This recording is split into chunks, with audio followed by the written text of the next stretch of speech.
Bapak, Ibu, saudara-saudara sekalian, salam sejahtera dan salam sukses saya ucapkan buat semuanya. Terima kasih telah mengunjungi channel saya yang berisi video tutorial tentang cara mudah memahami hukum ketenagakerjaan pasca berlakunya Undang-Undang Cipta Kerja beserta peraturan turunannya. Bersama saya Maimun Ridwan Mukaris SH, pada kesempatan kali ini kita akan membahas ketentuan-ketentuan yang mengatur pemutusan hubungan kerja atau PHK dan pesangon. Dalam video tutorial ini, Bapak, Ibu, dan saudara-saudara sekalian akan diberi pemahaman tentang PHK yang sesuai dengan ketentuan hukum yang berlaku secara komprehensif dan menyeluruh pasca berlakunya Undang-Undang Cipta Kerja. Bagi adik-adik, para mahasiswa yang sedang mempelajari hukum ketenagakerjaan, video tutorial ini sangat bermanfaat bagi adik-adik dalam rangka mempelajari hukum ketenagakerjaan sebagai bekal nantinya pada waktu terjun ke masyarakat dan dunia kerja, terutama yang berhubungan dengan hubungan industrial atau yang berprofesi sebagai advokat atau pengacara.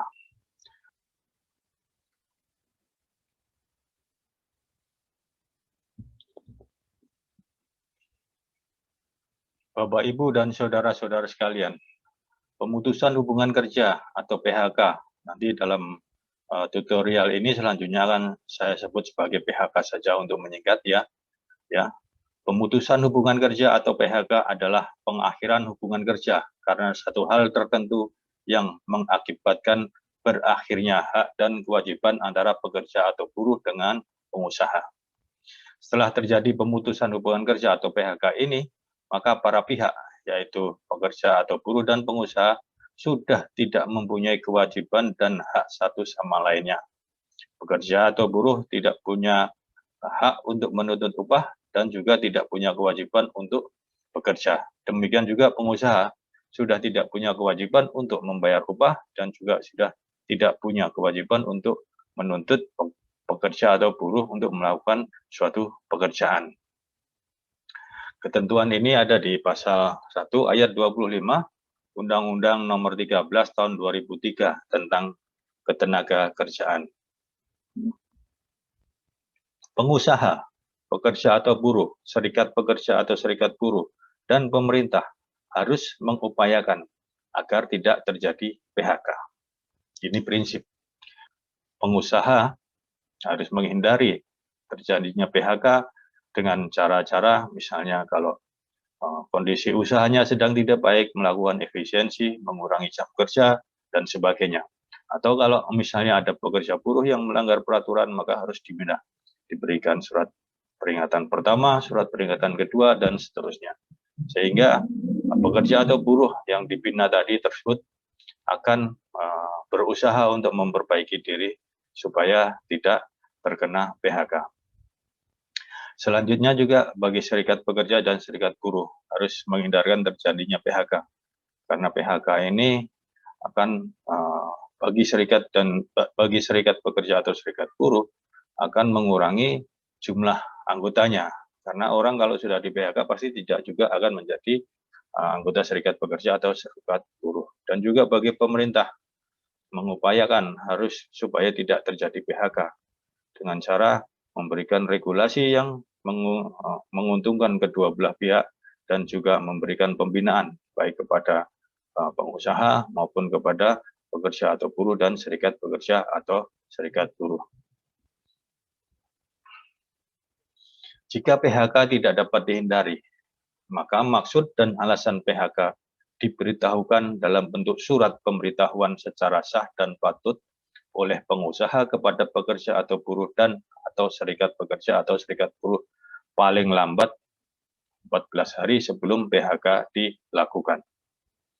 Jadi kalau memang sudah tidak bisa dihindari lagi, maka maksud dan alasan PHK diberitahukan dalam bentuk surat pemberitahuan secara sah dan patut oleh pengusaha kepada pekerja atau buruh atau kepada serikat pekerja atau serikat buruh jika pekerja atau buruh tersebut menjadi anggota serikat pekerja. Jadi dalam waktu 14 hari ya maksimal paling lama dalam waktu 14 hari harus sudah diberitahukan. Nah, ketentuan ini sengaja saya beri warna kuning karena sebelumnya Undang-Undang 13 menyatakan kalau maksud dan alasan PHK itu harus dirundingkan. Ya. Jadi kalau memang PHK tidak bisa dihindari, maka maksud dan alasan PHK itu harus dirundingkan. Ketentuan yang baru menyatakan maksud dan alasan PHK diberitahukan. Ya.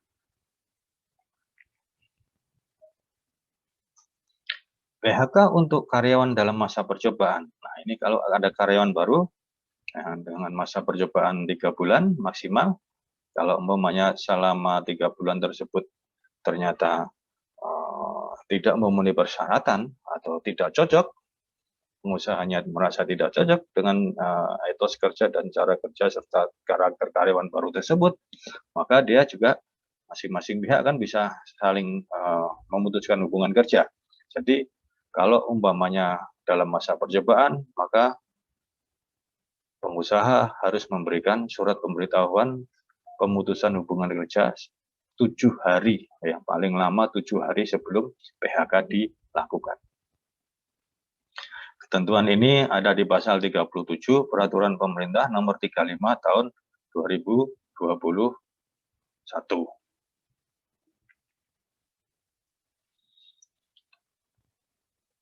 Pemberitahuan PHK tidak perlu dilakukan oleh pengusaha jika, ya, jadi tidak usah diberitahu PHK-nya jika yang pertama pekerja atau buruh mengundurkan diri atas kemauan sendiri. Jadi karena memang pekerja atau buruhnya itu mengundurkan diri atas kemauan sendiri, itu tidak perlu diberitahukan. Yang kedua adalah jika hubungan kerja berakhir berdasarkan perjanjian kerja waktu tertentu. Jadi karena perjanjian kerjanya waktunya tertentu atau terbatas, sudah ada ketentuannya, tanggal sekian selesai, maka tidak perlu diberitahukan lagi. Jadi langsung terjadi PHK. Berikutnya adalah pemberitahuan PHK tidak perlu dilakukan oleh pengusaha jika pekerja atau buruh mencapai usia pensiun sesuai ketentuan dalam perjanjian kerja, peraturan perusahaan, atau perjanjian kerja bersama. Jadi kalau pekerja atau buruh sudah mencapai usia pensiun, maka tidak perlu ada pemberitahuan PHK.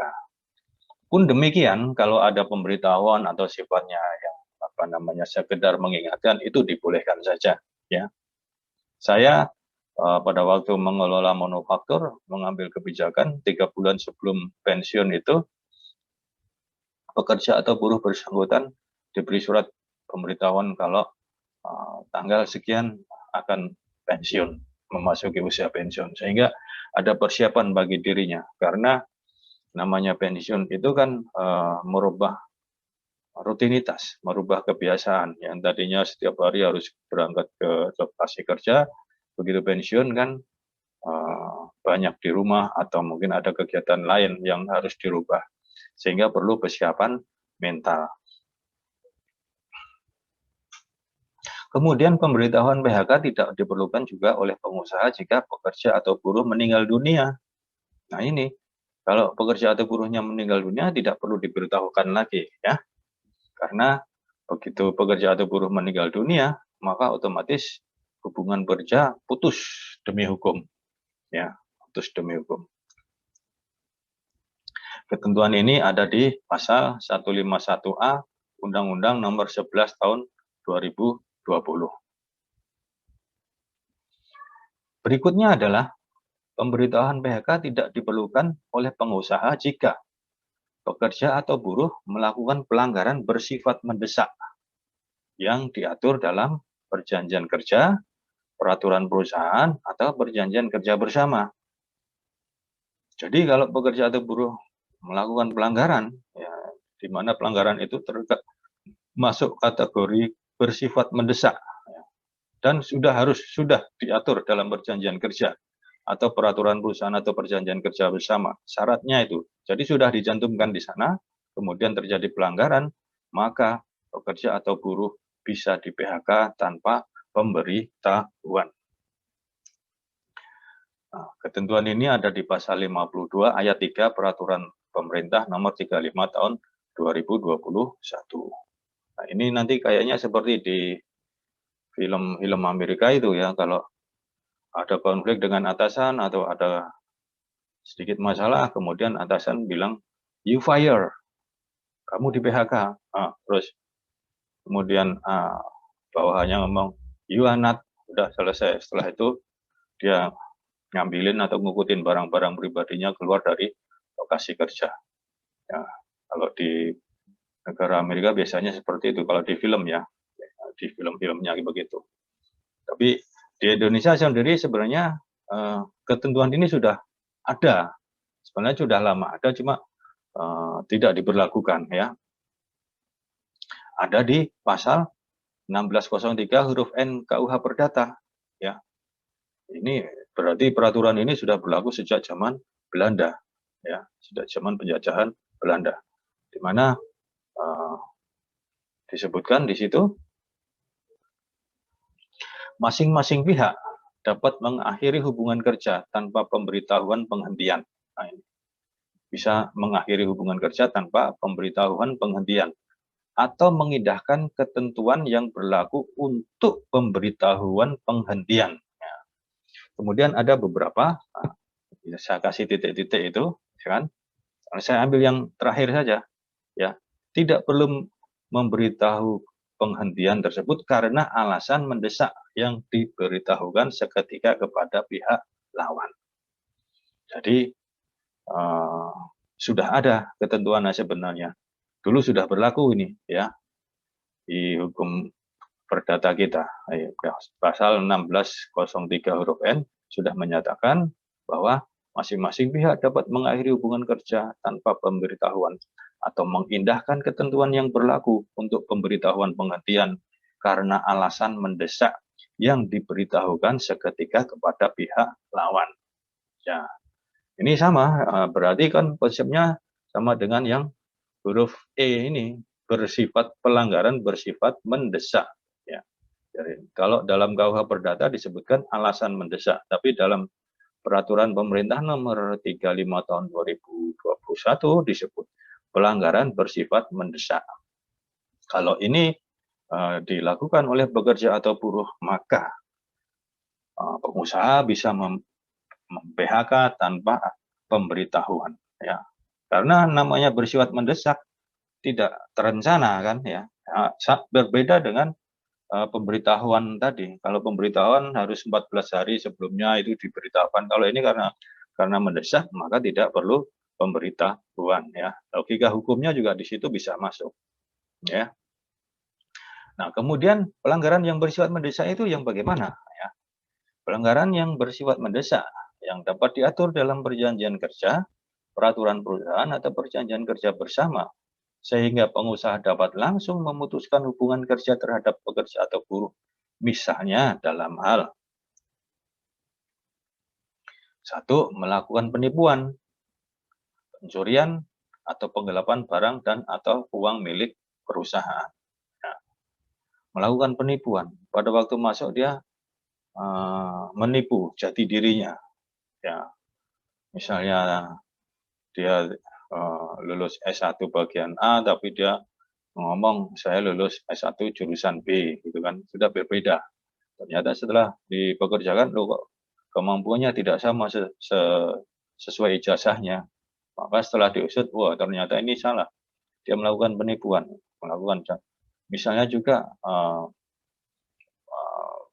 perusahaan meng-hire orang yang sudah berpengalaman, misalnya 5 tahun, kemudian dia membuat kurikulum vitae juga menunjukkan bahwa dia sudah pengalaman, tapi ternyata itu setelah masuk kerja ketahuan bahwa dia memang belum berpengalaman, maka dia sudah melakukan penipuan dan seketika itu juga bisa di-PHK tanpa pemberitahuan.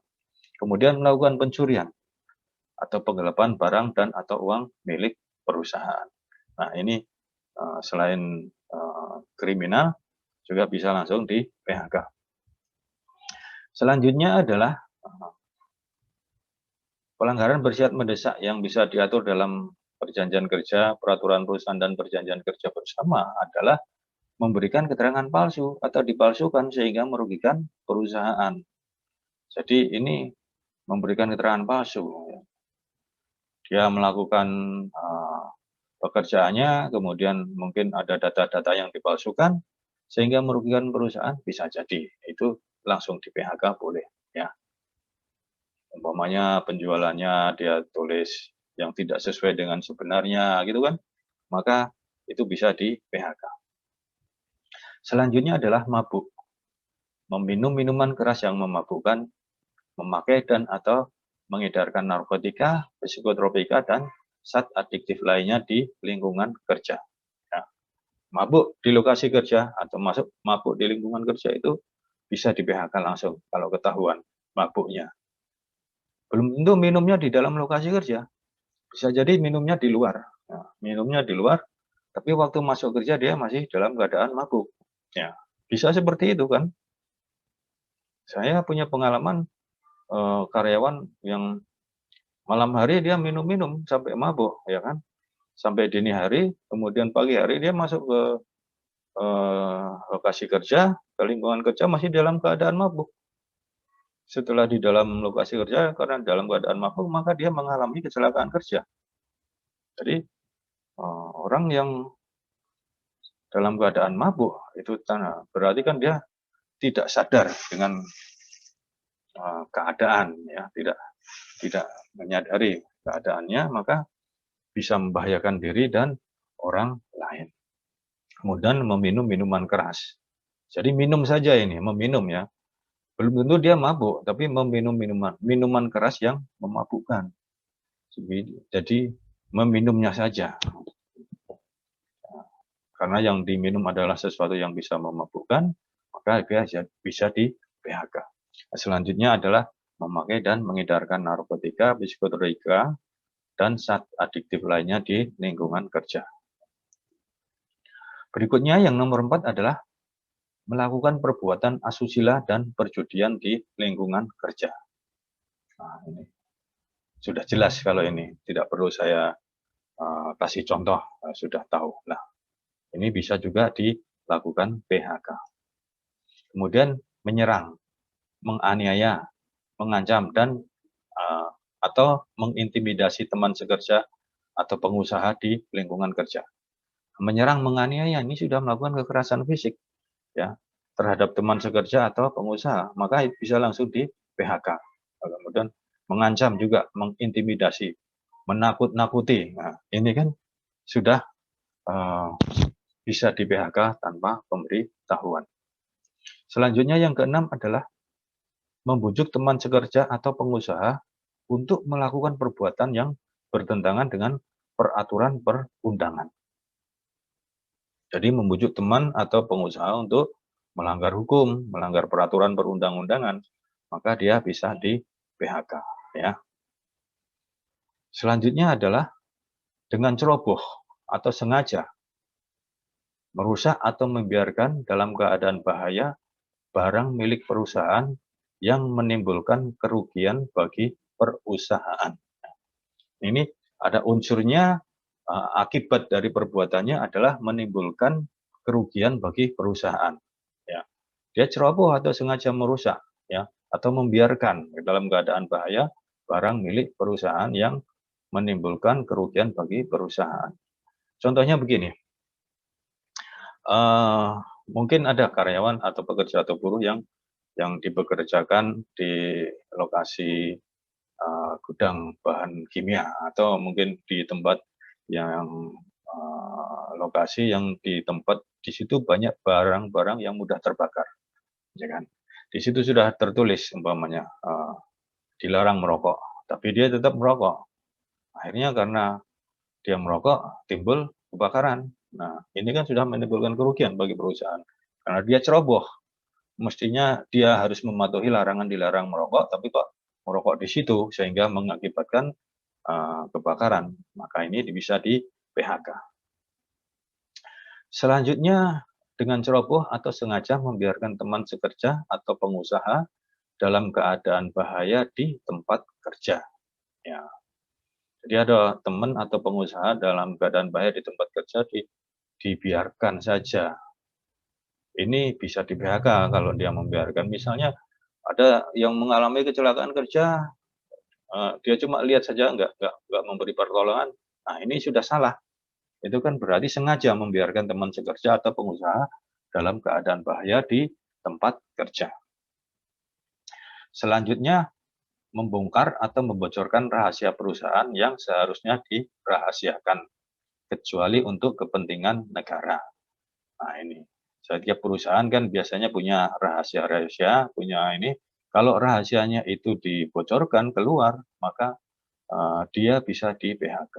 Umpamanya kalau misalnya perusahaan kuliner itu kan ada makanan ini resepnya seperti ini dan sebagainya gitu kan. Nah, itu nggak boleh dikeluarkan resep-resepnya, ya dia tidak boleh mengeluarkan.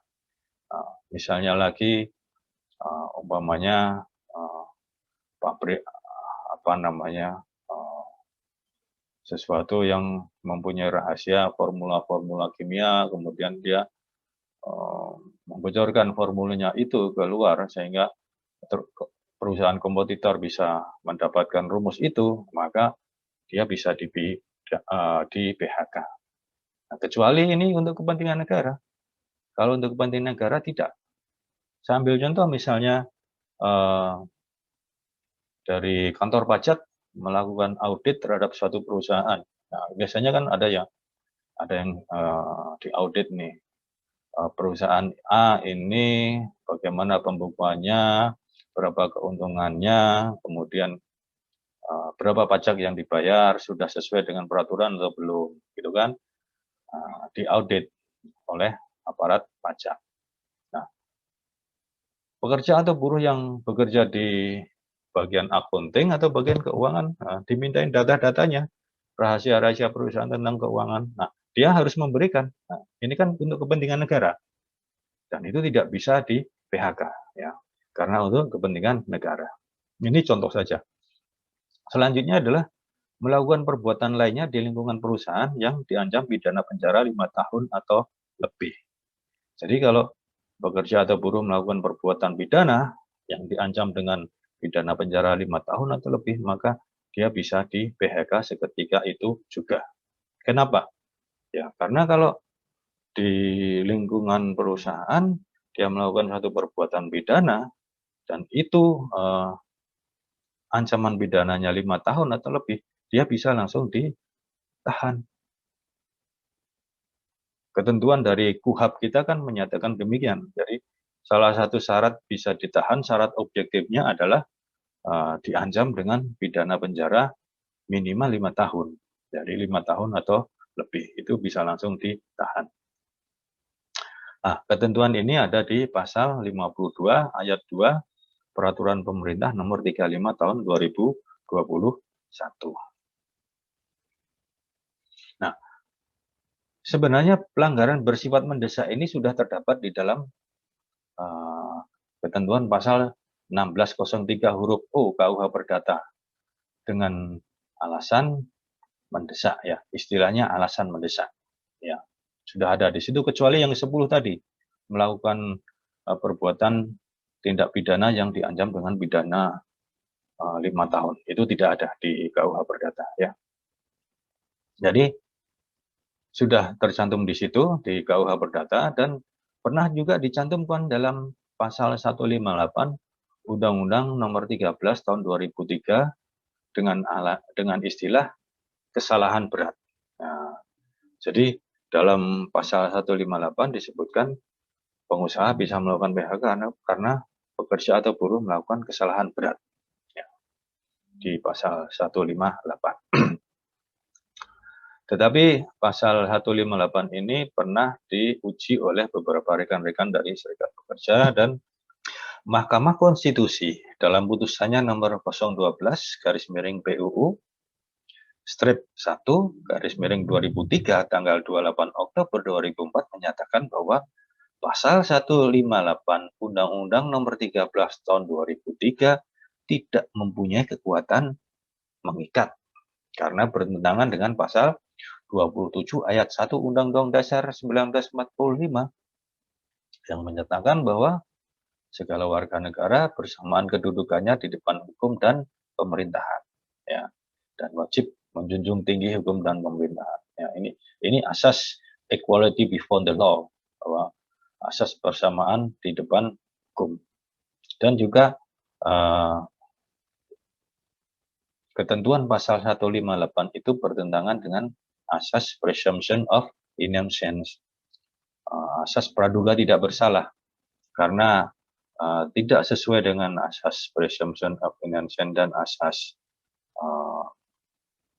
equality before the law, maka pasal 158 ini dicabut atau dinyatakan tidak berlaku oleh Mahkamah Konstitusi.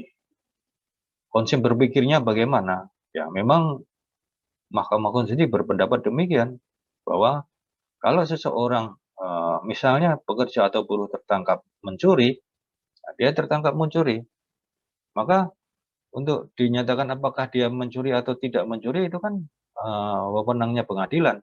Pengadilan yang harus membuktikan itu nanti apakah memang benar mencuri atau tidak. Sehingga tidak bisa di PHK sebelum ada putusan pengadilan yang mempunyai kekuatan hukum tetap. Setelah pengadilan menyatakan dia bersalah dan divonis dan mempunyai kekuatan hukum tetap, maka pekerja atau buruh tersebut baru boleh di PHK. Nah, jadi prosesnya panjang. Prosesnya panjang. Kalau ada pekerja atau buruh yang melakukan perbuatan kriminal, ya harus nunggu putusan pidana dulu, baru dia bisa di PHK. Nah, akan tetapi ternyata Mahkamah Agung pada tahun 2015 ya mengeluarkan surat edaran Mahkamah Agung atau yang biasa disingkat SEMA, Surat Edaran Mahkamah Agung nomor 3 tahun 2015 tanggal 29 Desember 2015, di mana pada butir B angka 2 huruf E menyatakan bahwa dalam hal terjadi PHK terhadap pekerja atau buruh karena melakukan kesalahan berat sebagaimana dicantumkan dalam X pasal 158 Undang-Undang nomor 13 tahun 2003 tentang Ketenagakerjaan pasca putusan MK nomor 012 garis miring PUU strip 1 garis miring 2003 pada tanggal 28 Oktober 2004, maka PHK dapat dilakukan tanpa harus menunggu putusan pidana berkekuatan hukum tetap. Nah, ini Mahkamah Agung berpendapat demikian. Nggak usah nunggu putusan pidana berkekuatan hukum tetap. Kalau memang dia mencuri, ya sudah, PHK saja, gitu kan. Nah, ini ada dua lembaga negara yang mempunyai pendapat berbeda tentang satu hal yang sama.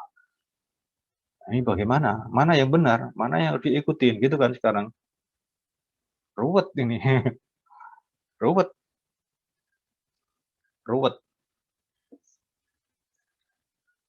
Nah, sekarang prakteknya saja. Kalau prakteknya, memang sebelum keluar SEMA ini, beberapa kejadian kalau pihak pengusaha mau mem-PHK karyawan yang melakukan perbuatan pidana, maka proses pidananya harus dijalankan terlebih dahulu.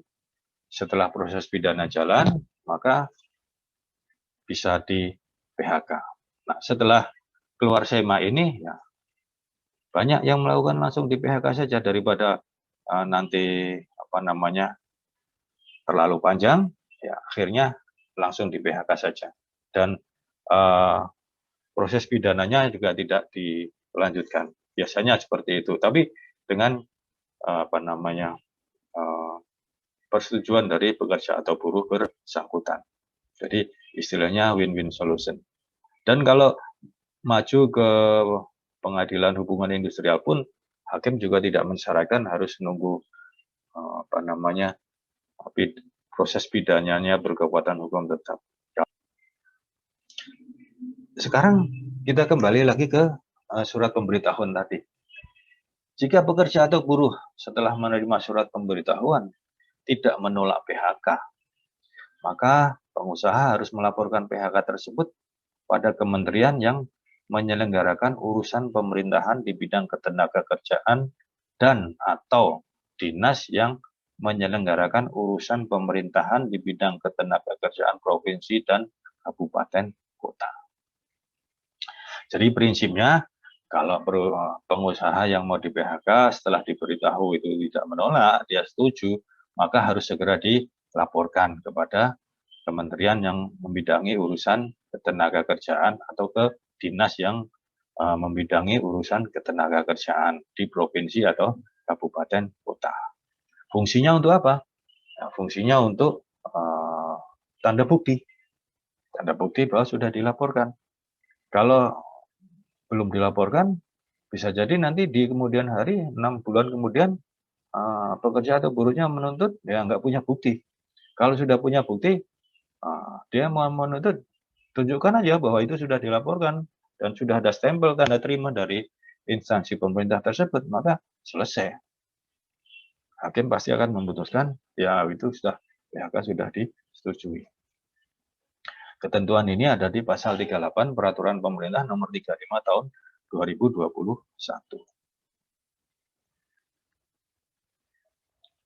Nah, kemudian apabila pekerja atau buruh setelah diberitahu bersikap menolak, nah ini kalau menolak ya, bersikap menolak PHK yang dilakukan, maka harus membuat surat penolakan disertai alasannya dan harus sudah disampaikan ke pengusaha paling lambat 7 hari setelah menerima pemberitahuan PHK. Jadi setelah dia menerima surat pemberitahuan ya akan dilakukan PHK, kemudian dia menolak, maka 7 hari setelah dia menerima surat itu, dia harus membuat surat penolakan disertai alasannya, ya, disertai alasannya. Ya, kalau dia menolak kan berarti ada perselisihan, ya, ada ketidaksesuaian. Maka perbedaan pendapat mengenai PHK ini penyelesaiannya dilakukan melalui perundingan bipartit antara pengusaha dengan pekerja atau buruh yang akan di PHK tersebut, atau ya dengan serikat pekerja atau serikat buruh. Boleh serikat pekerja atau serikat buruhnya dilibatkan selama pekerja tersebut menjadi anggota dari serikat pekerja atau serikat buruh. Ya. Kalau dia tidak menjadi anggota, maka kalau serikat pekerja atau serikat buruhnya mau dilibatkan, ya harus dengan surat kuasa dari pekerja atau buruh tersebut, minta didampingi, ya, dirundingkan kedua belah pihak secara bipartit. Nah, ketentuan ini ada di pasal 151 Undang-Undang Nomor 11 Tahun 2020, junto pasal 39 Peraturan Pemerintah Nomor 35 Tahun 2021.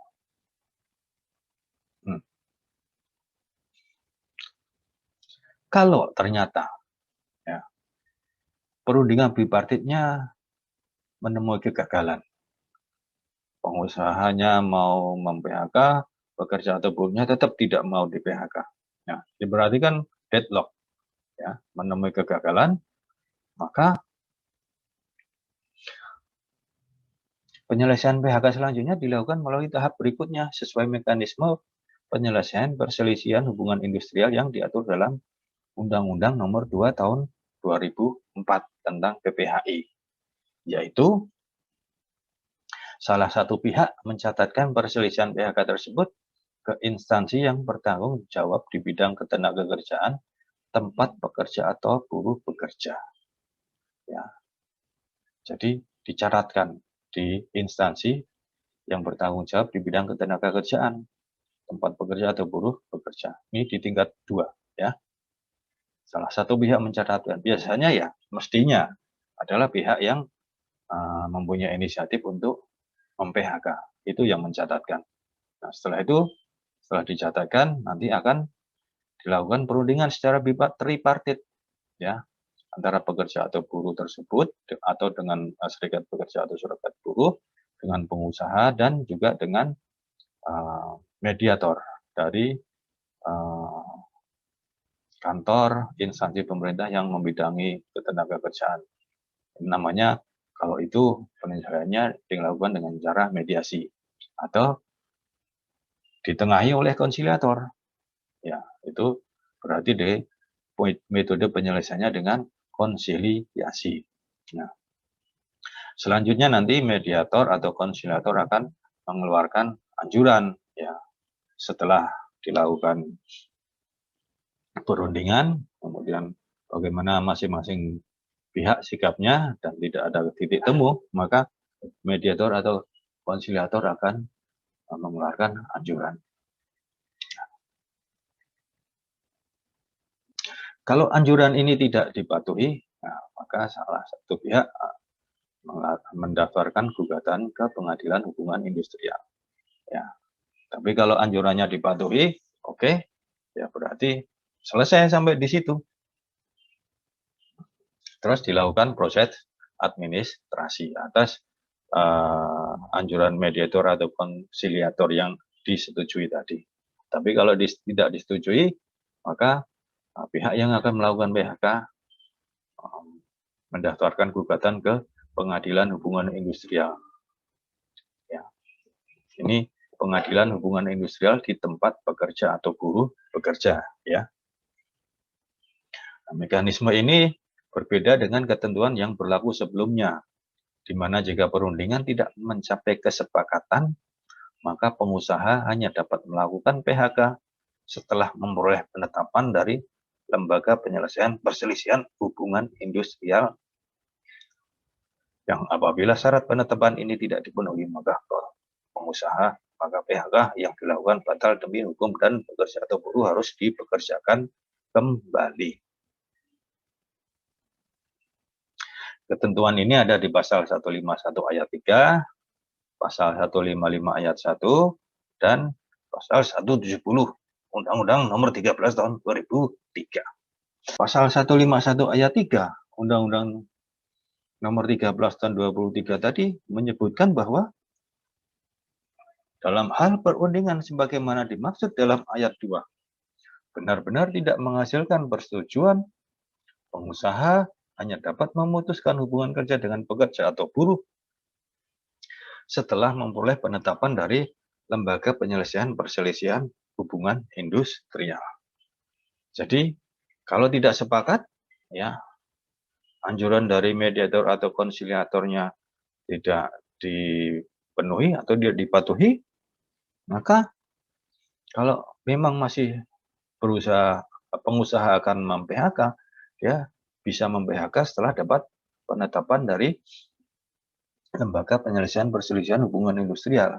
Artinya, ya dia harus mengajukan gugatan ke Pengadilan Hubungan Industrial. Ya. Nah, kemudian ketentuan pasal 155 ayat 1 Undang-Undang Nomor 13 Tahun 2003 menyebutkan bahwa pemutusan hubungan kerja tanpa penetapan sebagaimana dimaksud dalam pasal 151 ayat 3 batal demi hukum. Jadi kalau nggak ada penetapan dari lembaga PPHI, maka PHK-nya yang dilakukan oleh pengusaha itu batal demi hukum. Nah, sekarang kalau batal demi hukum bagaimana? Pasal berikutnya menyatakan bahwa pemutusan hubungan kerja yang dilakukan tidak memenuhi ketentuan pasal 151 ayat 3 dan pasal 168, pasal 160 ayat 3, pasal 162, dan pasal 169 batal demi hukum dan pengusaha wajib mempekerjakan pekerja atau buruh bersangkutan serta membayar seluruh upah dan hak yang seharusnya diterima.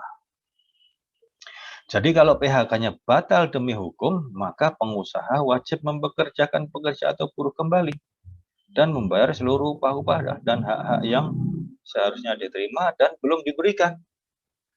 Misalnya di PHK yang kemudian terjadi gugatan 6 bulan kemudian baru ada putusan, ya kan? Umpamanya seperti itu, 6 bulan kemudian menggugat, kemudian baru ada putusan, maka selama PHK tadi belum berkekuatan hukum tetap atau belum ada penetapan dari lembaga PPHI, seluruh upah dan hak yang seharusnya diterima itu harus dibayarkan oleh pengusaha kepada pekerja atau buruh yang di PHK. Ketentuan ini ada di pasal 170 Undang-Undang Nomor 13 Tahun 2003 tentang Ketenagakerjaan. Nah, tapi peraturan dari Undang-Undang 13 pasal 151 ayat 3 ini sudah dicabut oleh Undang-Undang Cipta Kerja ya sudah dinyatakan tidak berlaku dan diganti dengan yang saya sebutkan tadi mekanismenya pemberitahuannya. Demikian juga kalau pasal 151 ayat 3 ini dicabut oleh Undang-Undang Cipta Kerja, maka pasal 155 ayat 1 juga tidak perlu lagi, ya juga harus dicabut. Nah, demikian juga pasal 170 Undang-Undang Nomor 13 tahun 2003 tentang ketenagakerjaan juga sudah tidak diperlukan lagi, maka juga dicabut oleh Undang-Undang Cipta Kerja. Selanjutnya adalah selama penyelesaian perselisihan hubungan industrial, pengusaha dan pekerja atau buruh harus tetap melaksanakan kewajibannya masing-masing. Jadi kalau tadi di PHK tidak bersedia, ya pekerja atau buruh tetap harus bekerja. Dan pengusaha juga harus tetap membayar upahnya sambil PHK tadi diproses sesuai dengan tingkatannya sampai selesai. Nah, pengusaha dapat melakukan tindakan skorsing kepada pekerja atau buruh yang sedang dalam proses PHK dengan tetap membayar upah beserta hak lainnya yang biasa diterima. Jadi kalau pekerja atau buruhnya tidak boleh bekerja atau diskorsing, maka boleh itu dilakukan oleh pengusaha, tetapi tetap harus membayar upah beserta hak lainnya yang biasa diterima oleh pekerja atau buruh. Nah, pelaksanaan kewajiban sebagaimana dimaksud pada ayat 1 ya, dilakukan sampai dengan selesainya proses penyelesaian perselisihan hubungan industrial sesuai tingkatannya. Jadi, masing-masing pihak ini tetap harus melaksanakan kewajiban masing-masing. Pengusaha membayar upah, pekerja juga harus tetap bekerja sampai selesainya proses PHK sesuai tingkatannya. Kalau selesainya di tingkat pengadilan hubungan industrial tingkat pertama, ya mungkin setelah ada putusan itu kemudian diterima oleh kedua belah pihak, tidak ada yang kasasi, maka selesailah di tingkat pengadilan hubungan industrial. Nah, bagaimana putusannya? Ya, umpamanya PHK-nya dikabulkan, akhirnya ya sejak PHK dikabulkan itu pengusaha tidak punya kewajiban untuk membayar upah lagi, kan? Tapi kalau tidak dikabulkan, maka harus tetap masing-masing pihak menjalankan kewajiban masing-masing. Ya, karena PHK-nya ditolak. Nah, jadi tidak membayarnya upah pengusaha kepada pekerja atau buruh itu setelah ada putusan PHK. Ya. Selama belum ada putusan PHK, dia tetap berkewajiban untuk membayar upah pekerja atau buruh yang akan di PHK tersebut. Nah, ketentuan ini ada di pasal 157 huruf A Undang-Undang Nomor 11 Tahun 2020 tentang Cipta Kerja. Nah, sebenarnya ketentuan ini juga pernah diputuskan oleh Mahkamah Konstitusi dalam putusannya nomor 37 garis miring PUU garis miring 9 Romawi tahun 2011 yang menetapkan bahwa hak bekerja atau buruh atas upah dan hak lain yang biasa diterima harus tetap diberikan kepada pekerja buruh sampai ada penetapan PHK yang berkekuatan hukum tetap atau inkrah van gewichtsde. Nah, ini. Jadi upahnya harus tetap dibayar beserta hak lain yang biasa diterima sampai ada penetapan PHK yang berkekuatan hukum tetap. Nah, ini juga ada di pasal 3 Peraturan Pemerintah Nomor 36 Tahun 2021. Nah, harus dibayar pokoknya sampai PHK berkekuatan hukum tetap. Nah, akan tetapi ternyata Mahkamah Konstitusi pada tahun 2015 mengeluarkan surat edaran nomor 3 tahun 2015 yang menyatakan bahwa hak pekerja atau buruh atas upah proses hanya 6 bulan. Kelebihan waktu dalam proses PHI bukan menjadi tanggung jawab para pihak. Jadi, menurut SEMA ini, upah prosesnya atau kewajiban membayar upahnya pengusaha kepada buruh atau pekerja itu hanya maksimal 6 bulan. Walaupun proses PHK-nya itu mungkin 1 tahun atau lebih. Nah ini suatu hal yang berbeda. Mahkamah Konstitusi berbeda lagi dengan Mahkamah Agung dalam hal ini. Ya kan? Nah begini bagaimana? Ruwet nih. Ruwet. Ruwet. Ya.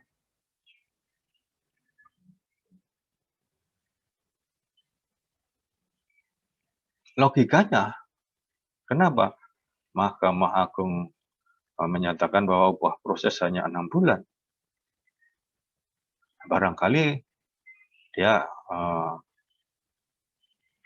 berpedoman pada ketentuan sebelumnya, di mana dalam Kepmenaker nomor 150 tahun 2000 tentang pemutusan hubungan kerja itu tersebut disebutkan bahwa proses pemutusan hubungan kerja itu uang prosesnya hanya 6 bulan. Ya. Tapi saat itu kan dalam kondisi P4D, P4P yang menyelesaikan, jadi belum menjadi kewenangannya pengadilan. Jadi saat itu masih P4D dan P4P. Jadi perselisihannya pun bisa diselesaikan dengan cepat, ya, sampai ke tingkat P4P-nya. Jadi memang cepat. Tapi kalau sekarang ini kan di tingkat Mahkamah Agung sendiri, kalau kasasi itu sudah pasti lebih dari 1 tahun baru ada putusan. Ya. Setelah putusannya diambil, itu juga tidak langsung diberitahukan kepada masing-masing pihak. Masih nunggu beberapa bulan kadang-kadang. Jadi ini kalau upah prosesnya hanya 6 bulan, maka ini tentu pekerja atau buruhnya mungkin merasa keberatan, ya kan? Karena selama dia menunggu, barangkali dia tidak punya penghasilan lain, maka ini akan mengganggu cash flow dari pekerja atau buruh tersebut. Nah, kemudian praktiknya bagaimana? Praktiknya sekarang ini ya, setelah keluarnya SEMA, kebanyakan memang hakim-hakim pada pengadilan hubungan industrial itu selalu memutuskan upah proses itu maksimal 6 bulan. Biasanya ada yang cuma dikasih 3 bulan, ada yang 4 bulan, tergantung dari kasus yang diselesaikan. Tapi upah prosesnya biasanya memang tidak pernah ada yang sampai lebih dari 6 bulan.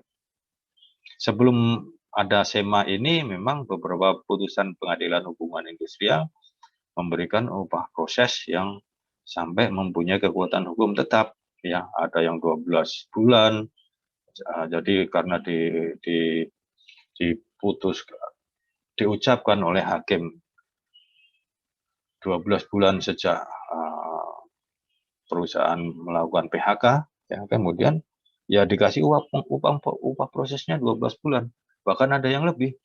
Kalau kita lihat beberapa putusan dari pengadilan hubungan industrial itu.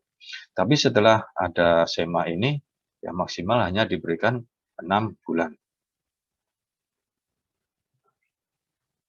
Nah, kemudian pengusaha dilarang melakukan PHK dengan alasan pekerja atau buruh.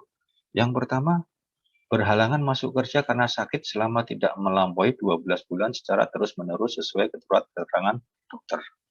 Jadi kalau pekerja atau buruhnya sakit, ya dia tidak bisa di PHK selama sakitnya itu tidak melampaui 12 bulan secara terus-menerus sesuai surat keterangan dari dokter. Yang kedua, berhalangan menjalankan pekerjaannya karena memenuhi kewajiban terhadap negara sesuai dengan ketentuan peraturan perundang-undangan yang berlaku. Jadi kalau pekerja atau buruh ini memenuhi kewajiban terhadap negara, maka dia tidak bisa melakukan pekerjaannya dan tidak boleh di-PHK karena dengan alasan seperti ini. Misalnya apa? Misalnya pekerja yang menjadi panitia pemilihan umum atau pemilihan presiden itu kan beberapa hari sebelum pelaksanaan itu kan biasanya ada rapat, ada ini pekerjaan ini itu sehingga dia tidak bisa masuk kerja, maka dia tidak bisa di-PHK dengan alasan seperti itu. Atau umpamanya lagi pekerja yang menjadi sukarelawan Badan Penanggulangan Bencana, begitu ada bencana dia diperlukan oleh Badan Penanggulangan tersebut tenaganya untuk memberikan pertolongan, maka sehingga tidak bisa masuk kerja. Atau ada lagi misalnya pekerja yang mempunyai prestasi tertentu sehingga ada event-event umpamanya event SEA Games dia mau ikut ya, diikutkan dalam event SEA Games ya. Selama SEA Games itu kan umpamanya SEA Games-nya di luar negeri, ya dia harus menjalankan itu dan tidak bisa masuk kerja. Maka tidak boleh pengusaha mem-PHK dengan alasan seperti itu ya. Contoh lainnya banyak. Selanjutnya pengusaha dilarang mem-PHK karena pekerja atau buruh menjalankan ibadah yang diperintahkan agamanya. Jadi kalau dia menjalankan ibadahnya kemudian dengan alasan itu di-PHK itu tidak boleh. Selanjutnya juga tidak boleh di-PHK kalau pekerja atau buruh menikah. Jadi kalau menikah kemudian di-PHK itu tidak boleh ya. Selanjutnya pengusaha dilarang mem-PHK pekerja atau buruh karena dia hamil atau melahirkan, gugur kandungan atau menyusui bayinya. Ya. Jadi kalau hamil kemudian di-PHK nggak boleh. Walaupun hamilnya tidak dengan suami atau mungkin di luar nikah. Hamilnya di luar nikah, melahirkan anaknya juga anak di luar nikah. Ya. Tapi tidak boleh di-PHK karena ketentuannya menyatakan hanya hamil, melahirkan, gugur kandungan, ya kan? Tidak ada kelanjutannya apakah hamil di dalam pernikahan atau di luar nikah. Pokoknya hamil gitu saja. Demikian juga menyusui bayinya. Ya, nya ini menunjuk orang ketiga. Nya ini siapa, ya kan? Bayinya siapa? Bayinya sendiri atau bayinya tetangga? Ini kan menyusui bayinya. Jadi bayinya tetangga. Nggak ada ketentuannya ini. Pokoknya menyusui bayinya. Tapi mestinya ya bayinya sendiri. Nya itu sendiri kan. Tapi nya itu kan biasanya untuk orang ketiga. Untuk orang kedua, ya bisa juga. Kemudian nomor 6, tidak boleh di-PHK itu pekerja atau buruh yang mempunyai pertalian darah atau ikatan perkawinan dengan pekerja atau buruh lainnya di dalam satu perusahaan. Misalnya suami istri di dalam perusahaan yang sama, karena alasan dia suami istri, maka salah satu pihak di-PHK itu nggak boleh. Atau kalian ada pertalian darah, misalnya kakak adik di perusahaan yang sama, atau bapak sama anaknya di perusahaan yang sama, ini nggak boleh. Dengan alasan seperti itu, ada ikatan darah atau ikatan perkawinan di PHK. Selanjutnya adalah PHK dilarang dilakukan terhadap pekerja atau buruh yang mendirikan, menjadi anggota dan atau pengurus serikat pekerja, serikat buruh, melakukan kegiatan serikat pekerja atau serikat buruh di luar jam kerja atau di dalam jam kerja atas kesepakatan pengusaha atau berdasarkan ketentuan yang diatur dalam perjanjian kerja, peraturan perusahaan atau perjanjian kerja bersama. Jadi tidak boleh pekerja atau buruh di PHK karena aktivitas yang berkaitan dengan serikat pekerja. Sepanjang itu ada kesepakatan dengan pengusaha kalau dilakukan di dalam jam kerja. Kalau di luar jam kerja ya itu kan sudah tidak mengganggu operasional jam kerja dari pekerja atau buruh bersangkutan. Selanjutnya, pengusaha juga dilarang mem-PHK pekerja atau buruh karena mengadukan pengusaha kepada pihak yang berwajib mengenai perbuatan pengusaha yang melakukan tindak pidana kejahatan. Jadi, kalau pengusaha melakukan tindak pidana kejahatan, maka kalau pekerja atau buruh melaporkan tindakan itu, dia tidak bisa dipidana karena pelaporan tersebut. Selanjutnya juga, pekerja atau buruh tidak bisa dilakukan PHK terhadapnya karena berbeda paham. Ya, beda paham dengan pengusaha terus di PHK itu nggak boleh. Atau berbeda agama, atau berbeda aliran politik. Karena pengusahanya memilih yang 01, kemudian buruh-buruh yang atau pekerja-pekerja yang milih 02 di PHK, itu nggak boleh. Ya. Juga karena berbeda suku atau berbeda warna kulit atau berdasarkan golongan, beda jenis kelamin atau kondisi fisik dan status perkawinan. Ini tidak boleh menjadi alasan PHK. Yang kemudian PHK juga tidak boleh dilakukan dengan alasan pekerja atau buruh dalam keadaan cacat tetap, sakit akibat kecelakaan kerja, atau sakit karena hubungan kerja yang menurut surat keterangan dokter, jangka waktu penyembuhannya belum dapat dipastikan. Jadi kalau jangka waktunya belum dapat dipastikan, ya tidak bisa di PHK. Misalnya apa ini?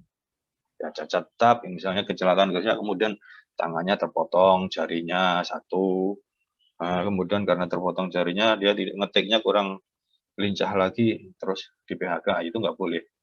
Atau sakit akibat kecelakaan kerja, begitu terjadi kecelakaan kerja kan biasanya, kalau ada yang parah itu sampai berbulan-bulan penyembuhannya, ya belum sembuh juga, bolak-balik ke rumah sakit, belum bisa kerja, waktu nggak boleh di PHK karena kecelakaan kerja yang seperti ini. Atau sakit karena hubungan kerja. Jadi sakitnya itu karena hubungan kerja, beda dengan sakit karena kecelakaan kerja ya. Kalau kecelakaan kerja itu kan terjadinya seketika, ruda paksa. Jadi tadinya baik-baik saja, begitu ada kecelakaan langsung ya celaka gitu saja kan. Dalam sekian detik itu kan sudah bisa terjadi. Tapi kalau sakit karena hubungan kerja, ini saya ambil contoh begini. Karyawan atau pekerja atau buruh yang dipekerjakan di gudang chemical lagi. Ini gudang chemical lagi, gudang bahan-bahan kimia. Nah, setiap hari dia menghirup bahan-bahan kimia itu kan. Begitu masuk ke gudang itu kan pasti baunya bau bahan kimia, ya kan? Kebetulan juga mungkin sirkulasinya kurang bagus atau bagaimana. Tapi biasanya kalau gudang kimia memang baunya seperti itu kan ya. Karena dia tiap hari menghirup bau seperti itu, lama-lama dia kena penyakit TBC. Paru-parunya ada bakterinya, baksilnya ya, TBC dia.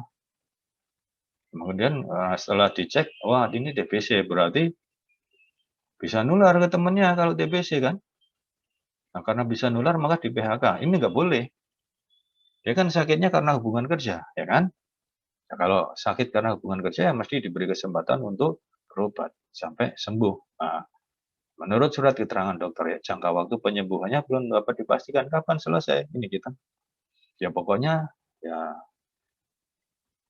diobati aja dulu. Gitu. Setelah sembuh baru masuk kerja lagi. Atau masih tetap dipekerjakan tetapi di ruangan lain yang terbuka sehingga tidak menulari teman-temannya. Nah, kalau pemutusan hubungan kerja tadi dilakukan ya berdasarkan 10 alasan-alasan tersebut ya, terakhir kan yang masalah sakit karena hubungan kerja ya, maka pemutusan hubungan kerja tadi atau PHK itu batal demi hukum dan pengusaha wajib mempekerjakan pekerja atau buruh kembali ya harus dipekerjakan lagi. Batal demi hukum itu artinya ya sudah oleh hukum dianggap tidak pernah ada, batal itu.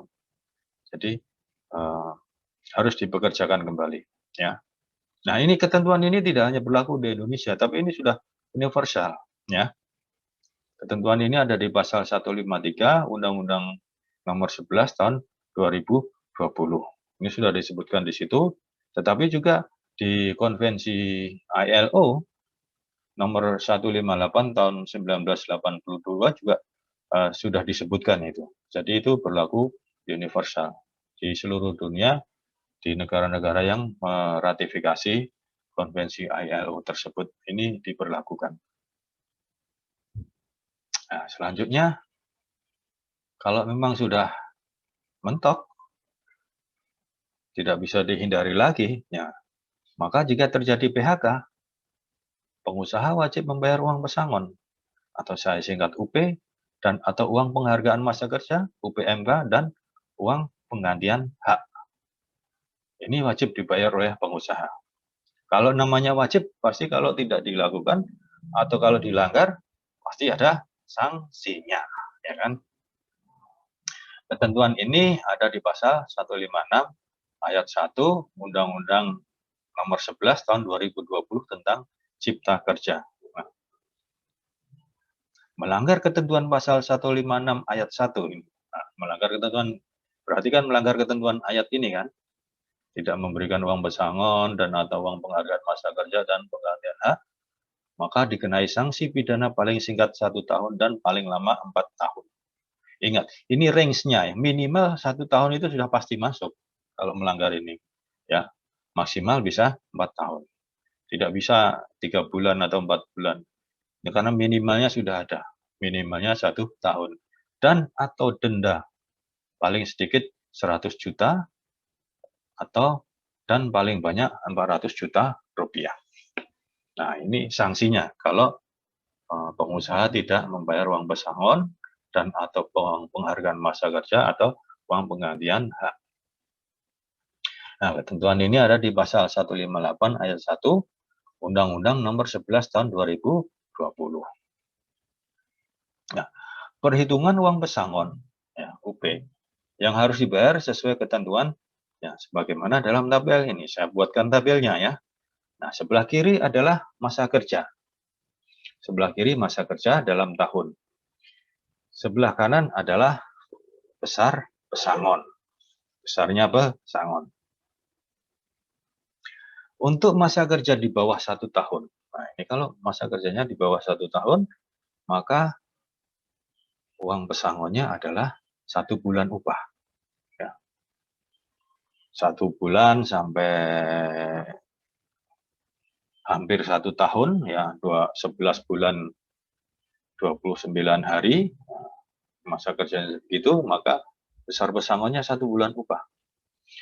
Untuk masa kerja 1 tahun sampai dengan kurang dari 2 tahun, maka pesangonnya 2 bulan upah. Masa kerja 2 tahun sampai kurang dari 3 tahun, besar pesangonnya 3 bulan upah. Untuk masa kerja 3 tahun sampai kurang dari 4 tahun, uang pesangonnya 4 bulan upah. Ya. Kalau masa kerjanya 4 tahun sampai kurang dari 5 tahun, ya, uang pesangonnya 5 bulan upah. Ya, 5 bulan upah. Masa kerja 5 tahun sampai kurang dari 6 tahun, maka uang pesangonnya 6 bulan upah.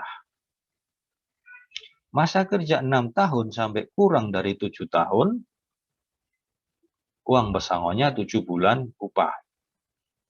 Selanjutnya masa kerja 7 tahun sampai kurang dari 8 tahun, uang pesangonnya 8 bulan upah. Untuk masa kerja 8 tahun ke atas, jadi setelah 8 tahun ke atas sampai tak terhingga, ya, sampai 20 tahun atau 24 tahun, pokoknya minimal 8 tahun, artinya 8 tahun ke atas, maka uang pesangonnya adalah 9 bulan upah. Nah, ketentuan ini ada di pasal 156 ayat 2 Undang-Undang nomor 11 tahun 2020 tentang Cipta Kerja junto pasal 40 ayat 2 Peraturan Pemerintah nomor 35 tahun 2021. Nah, kemudian perhitungan uang penghargaan masa kerja yang harus dibayar sesuai ketentuan dalam tabel. Saya buatkan tabel juga. ya. Yang sebelah kiri adalah masa kerja dalam tahun, kemudian yang sebelah kanan besarnya uang penghargaan masa kerja. Untuk masa kerja 3 tahun, ya, mulai 3 tahun ini. Jadi mulai 3 tahun sampai kurang dari 6 tahun, besarnya uang penghargaan masa kerja adalah 2 bulan upah. Untuk masa kerja 6 tahun sampai kurang dari 9 tahun, besarnya uang penghargaan masa kerja 3 bulan upah. Untuk masa kerja 9 tahun tapi kurang dari 12 tahun, besarnya uang penghargaan masa kerja adalah 4 bulan upah. Untuk masa kerja kurang dari 15 tahun, ya, kurang dari 15 tahun sampai lebih dari 12 tahun atau lebih, ya kan? Jadi 12 tahun atau lebih sampai kurang dari 15 tahun, maka uang penghargaan masa kerjanya 5 bulan upah. Masa kerjanya kalau 15 tahun atau lebih sampai kurang dari 18 tahun, maka besar uang penghargaan masa kerjanya 6 bulan upah. Untuk masa kerja 18 tahun sampai 21 tahun, uang penghargaan masa kerjanya 7 bulan upah.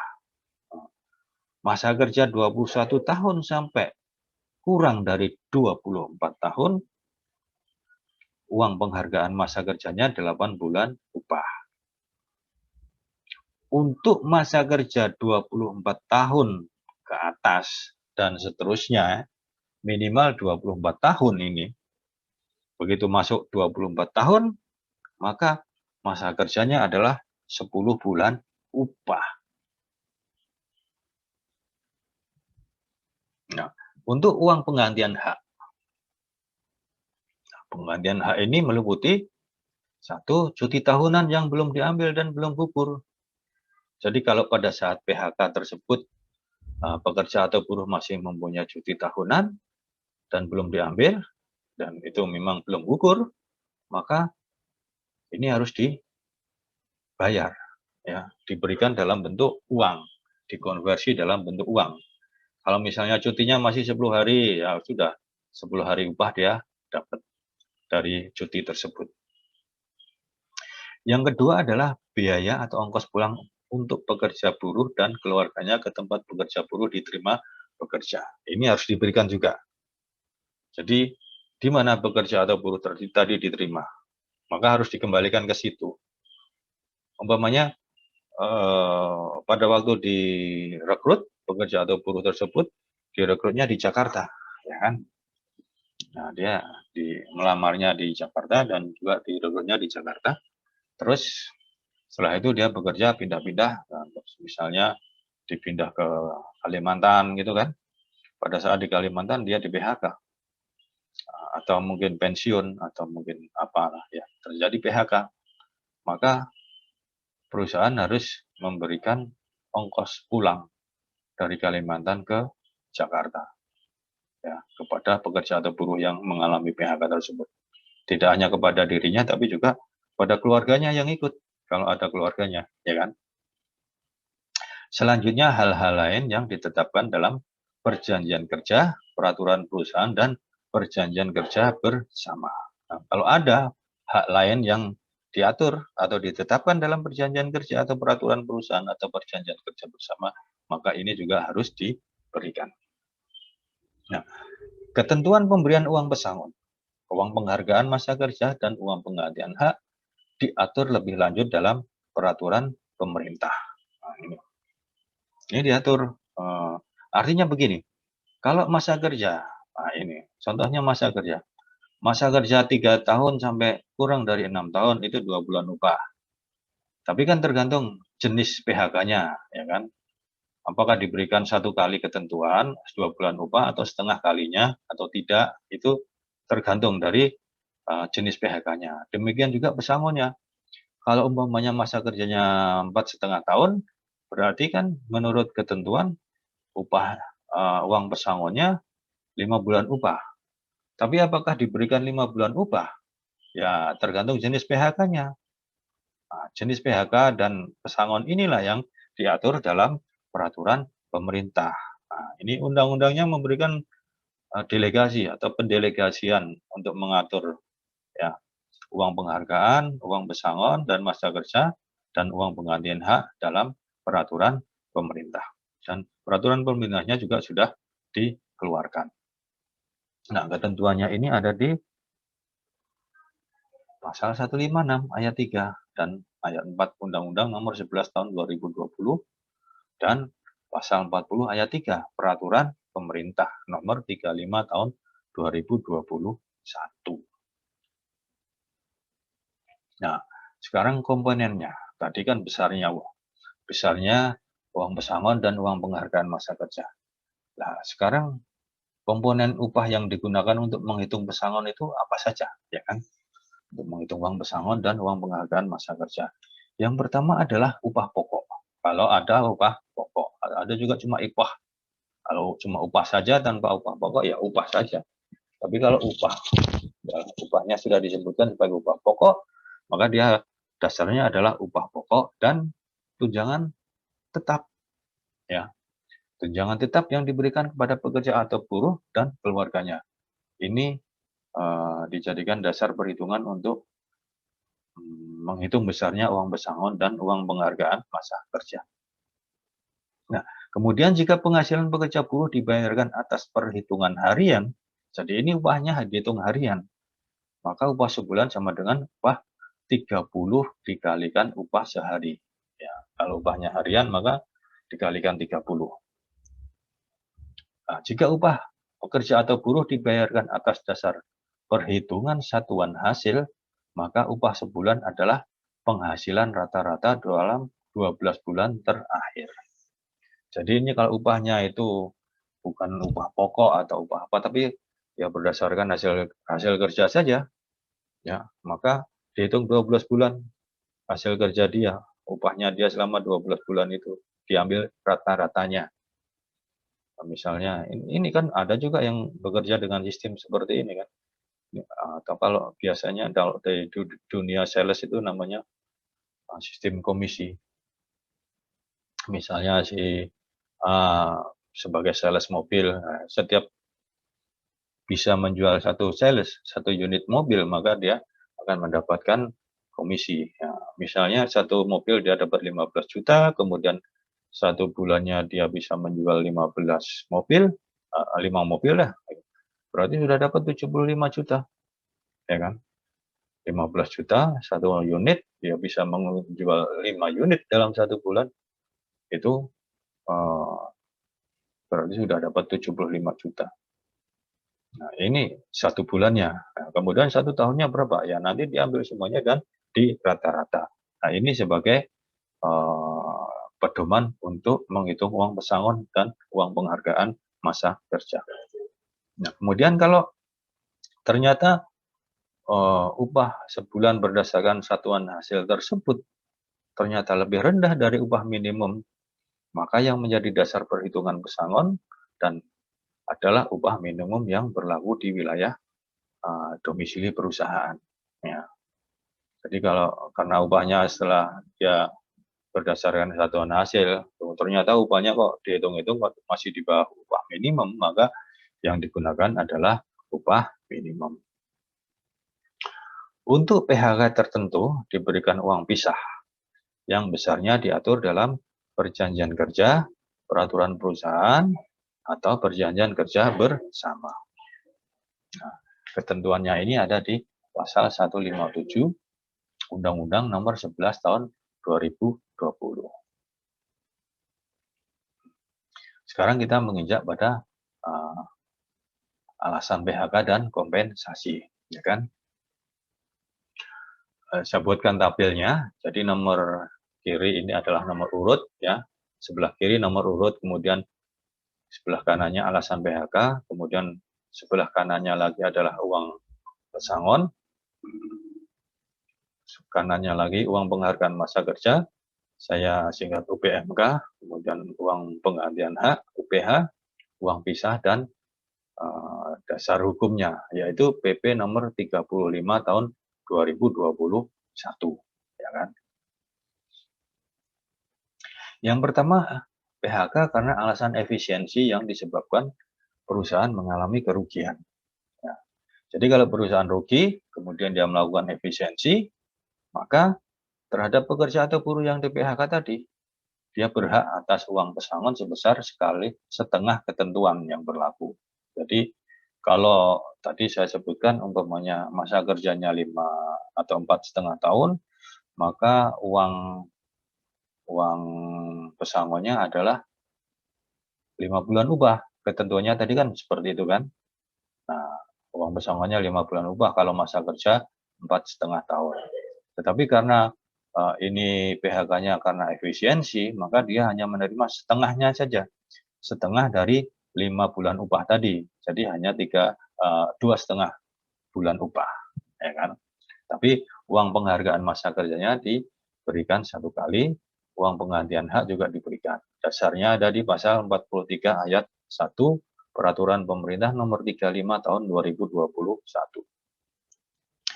Kemudian PHK karena pengambil alihan perusahaan yang mengakibatkan terjadinya perubahan syarat-syarat kerja dan pekerja atau buruh tidak bersedia melanjutkan hubungan kerja.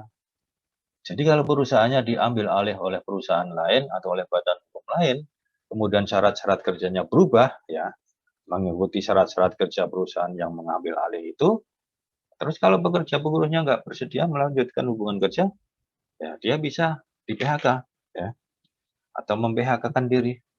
Nah, ini dia akan dapat uang pesangon setengah kali ketentuan.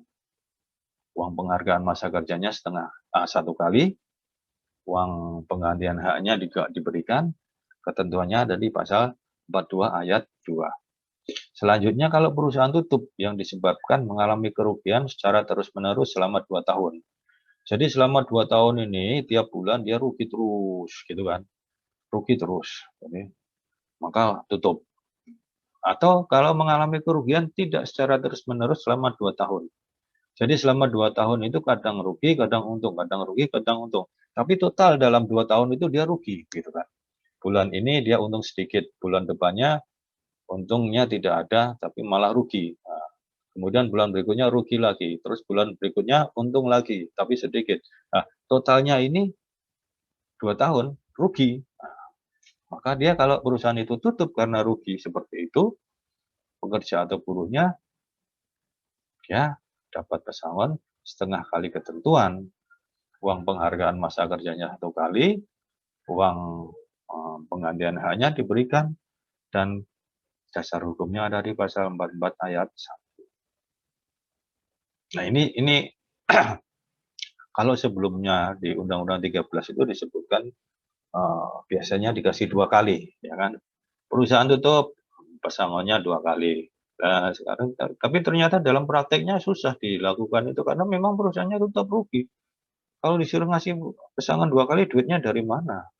Begitu dicairkan aset-asetnya juga tidak mencukupi, ya kan. Ya percuma juga disebutkan kalau perusahaan tutup kemudian pesangonnya 2 kali tapi tidak bisa dilaksanakan. Maka di Undang-Undang Cipta Kerja ini dirubah, ya kan. Tidak seperti Undang-Undang 13, ya. Kalau memang perusahaannya tutup karena mengalami kerugian, ya memang nggak ada duit kan berarti. Tapi tetap harus memberi pesangon sebesar setengah kali ketentuan. Selanjutnya perusahaan tutup yang disebabkan karena keadaan memaksa. Jadi perusahaan tutupnya karena force majeure, keadaan memaksa, misalnya karena terbakar atau karena gempa bumi kemudian sudah tidak bisa beroperasi lagi, ya. Setelah terbakar kemudian hampir semuanya instalasinya terbakar, maka nggak bisa bekerja, ya sudah tutup. Nah, kalau kejadiannya seperti ini maka pekerja atau buruhnya dapat pesangon setengah kali ketentuan. Uang penghargaannya 1 kali, uang penggantian haknya juga diberikan berdasarkan pasal 45 ayat 1. Kemudian kalau perusahaan pilot, nah ini perusahaannya pilot dalam keadaan sita umum, ya kan, sudah pilot ya, karena satu dan lain hal tidak bisa memenuhi kewajibannya, kemudian dia pilot atau dipilotkan oleh pihak lain, maka uang pesangon yang diterima oleh pekerja atau buruh adalah setengah kali ketentuan. uang penghargaan masa kerjanya 1 kali, uang penggantian haknya diberikan sesuai dengan pasal 47 Peraturan Pemerintah Nomor 35 Tahun 2021. Selanjutnya, kalau perusahaan dalam keadaan penundaan kewajiban pembayaran utang (PKPU) yang disebabkan oleh perusahaan mengalami kerugian. Jadi kalau perusahaan itu rugi, dia bisa mengajukan penundaan kewajiban pembayaran utang atau PKPU. Nah, kalau pada keadaan seperti ini dilakukan PHK, maka pekerja atau buruhnya berhak atas pesangon sebesar setengah kali ketentuan dari yang tadi sudah disebutkan, ya kan? Uang penghargaannya 1 kali, uang penggantian haknya diberikan. Dasar hukumnya adalah pasal 46 ayat 1.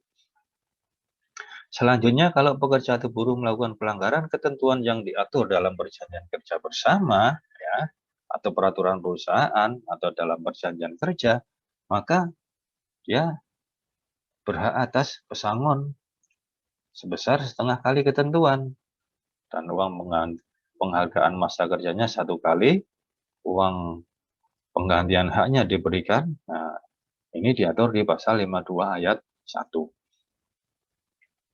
Selanjutnya, kalau terjadi keadaan memaksa tapi tidak mengakibatkan perusahaan tutup, ya kan? Misalnya terjadi kebakaran tapi perusahaannya tidak tutup, masih bisa berjalan dan beroperasi, maka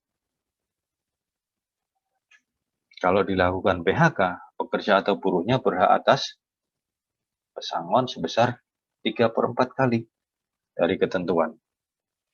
Kemudian uang penghargaan masa kerjanya diberikan 1 kali, dan uang penggantian haknya diberikan. Ketentuannya ada di pasal 45 ayat 2. Selanjutnya, kalau terjadi pengambil alihan perusahaan, maka ini perusahaannya diambil alih oleh perusahaan lain, gitu kan ceritanya. Itu kalau kemudian terjadi PHK, uang pesangonnya yang diberikan kepada pekerja atau buruhnya adalah 1 kali ketentuan. Uang penghargaan masa kerja juga 1 kali ketentuan, uang penggantian haknya diberikan sesuai pasal 42 ayat 1. Selanjutnya, kalau terjadi penggabungan, peleburan, dan pemisahan perusahaan, dan pekerja atau pengusaha tidak bersedia melanjutkan hubungan kerja. Nah, ini karena ada penggabungan, 2 perusahaan A dan perusahaan B digabung menjadi perusahaan C. Nah, ini penggabungan namanya, ya kan? Peleburan atau pemisahan perusahaan, ya, perusahaannya dipisah, jadi ada divisi sendiri, kemudian berdiri sendiri, berbeda dengan manajemennya dipisahkan dengan perusahaan yang induk.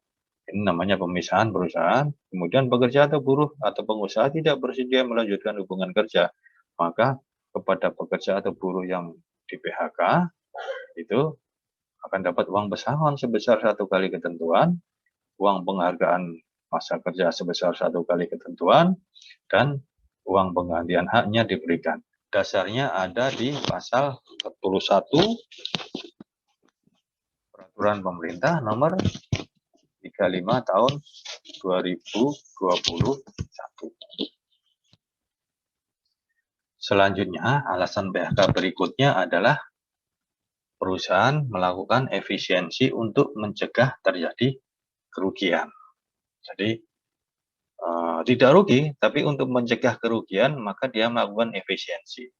Jadi mengurangi beban, supaya misalnya beban pengeluarannya tidak sepadan lagi dengan pemasukan. Pemasukannya 100 juta, kemudian pengeluarannya juga 111 juta.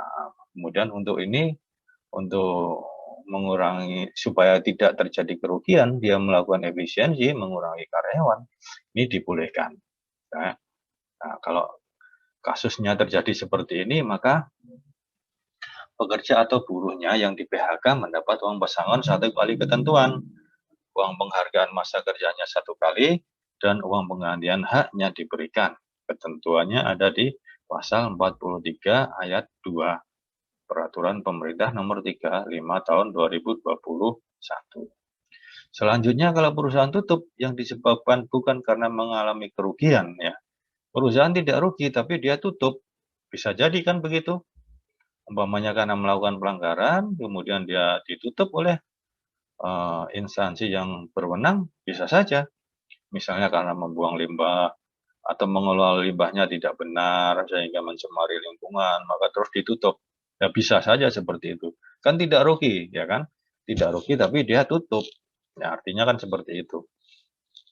Nah, ini maka kalau terjadi PHK karena perusahaan tutup yang bukan karena mengalami kerugian, pekerja atau buruhnya berhak atas uang pesangon sebesar 1 kali ketentuan, uang penghargaan masa kerjanya 1 kali, ya, kemudian uang penggantian haknya diberikan. Ini ketentuannya ada di pasal 44 ayat 2.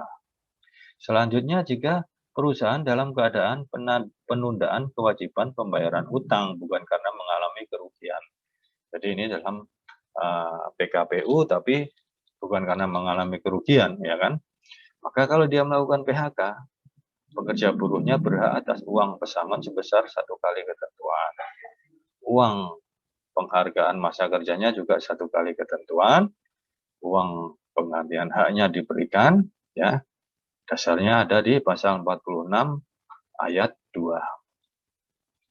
Selanjutnya jika adanya permohonan PHK yang diajukan oleh pekerja atau buruh, ya.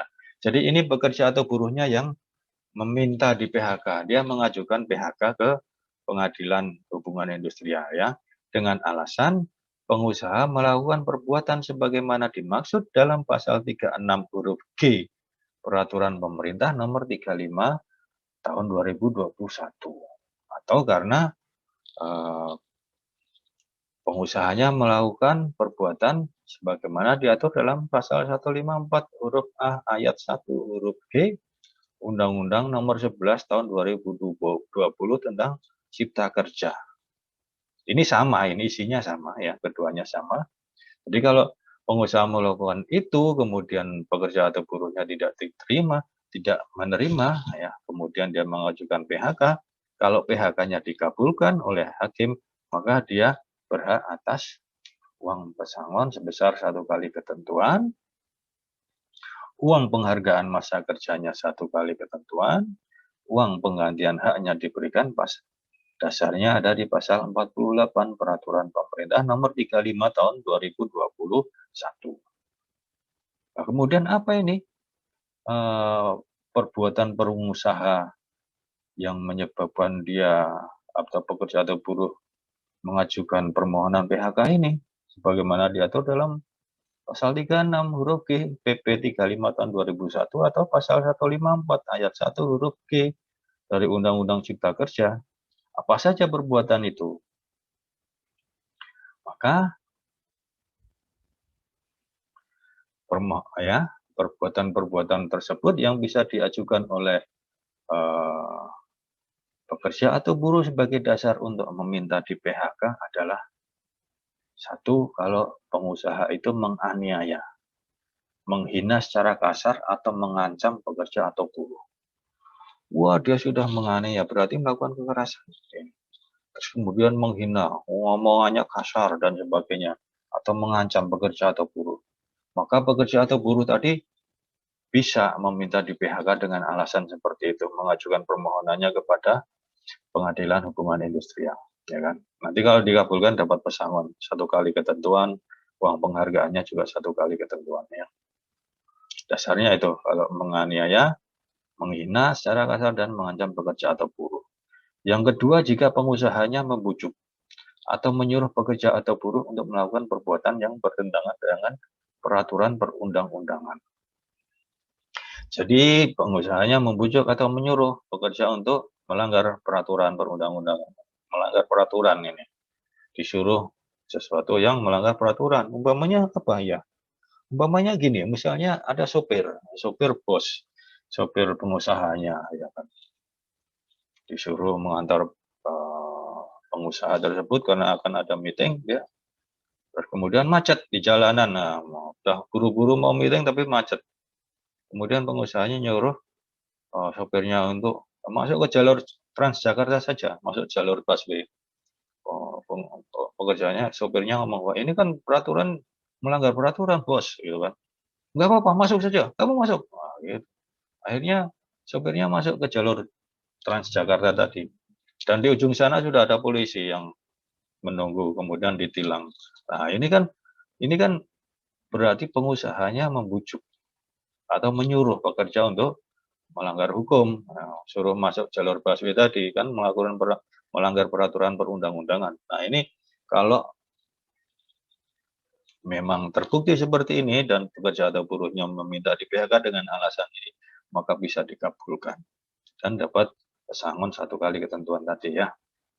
Kemudian pekerja bisa memohon PHK ke Pengadilan Hubungan Industrial atau ke Lembaga Perselisihan Hubungan Industrial jika pengusaha tidak membayar upah tepat waktu pada waktu yang telah ditentukan selama 3 bulan berturut-turut.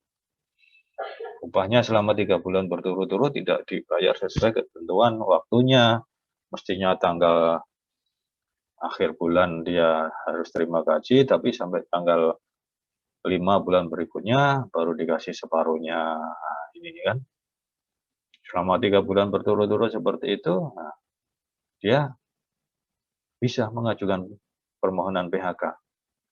Walaupun setelah itu upahnya dibayar secara tepat waktu, ya kan?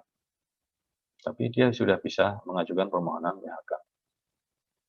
Kemudian selanjutnya adalah jika pengusaha tidak melakukan kewajiban yang telah dijanjikan kepada pekerja atau buruh.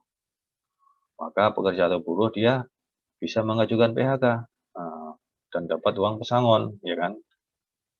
Apa itu kewajiban yang telah dijanjikan? Umpamanya dijanjikan, oh kamu saya rekrut jadi sales, kemudian nanti kalau penjualannya berhasil sampai sekian, kamu dapat bonus jalan-jalan ke Eropa. Seperti itu kan, jalan-jalan ke Eropa selama 2 minggu. Tapi setelah ternyata target terpenuhi, janjinya itu tidak dipenuhi sama pengusaha atau buruh. Bahkan ngomong, loh saya tidak pernah menjanjikan seperti itu.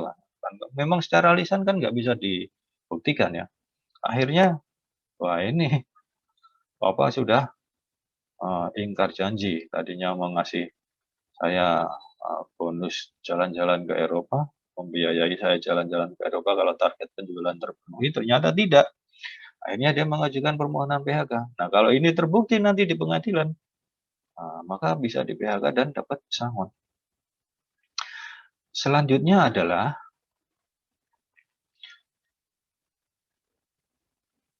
pekerja atau buruh bisa mengajukan permohonan PHK jika pengusaha memerintahkan pekerja atau buruh untuk melaksanakan pekerjaan di luar yang diperjanjikan. Nah, ini. Kalau pengusaha menyuruh memerintahkan ini melaksanakan pekerjaan yang di luar yang diperjanjikan, maka dia bisa menuntut dilakukan PHK. Contohnya, misalnya saja seperti ini, office boy, ya kan? Surat perjanjiannya kerja antara pengusaha dengan pekerja atau buruh itu dipekerjakan sebagai office boy atau pesuruh kantor. Ya hanya operasional kantor saja dia menjalankan itu seperti membersihkan, ngelap meja, kemudian membuat minuman untuk tamu dan sebagainya gitu kan, namanya office boy. Tapi karena office boy-nya ini rumahnya di dekat sama pengusaha, maka setiap hari berangkat dan pulangnya bareng pengusaha, numpang dia untuk ngirit, ya kan, ngirit, numpang sama pengusaha. Ya kan?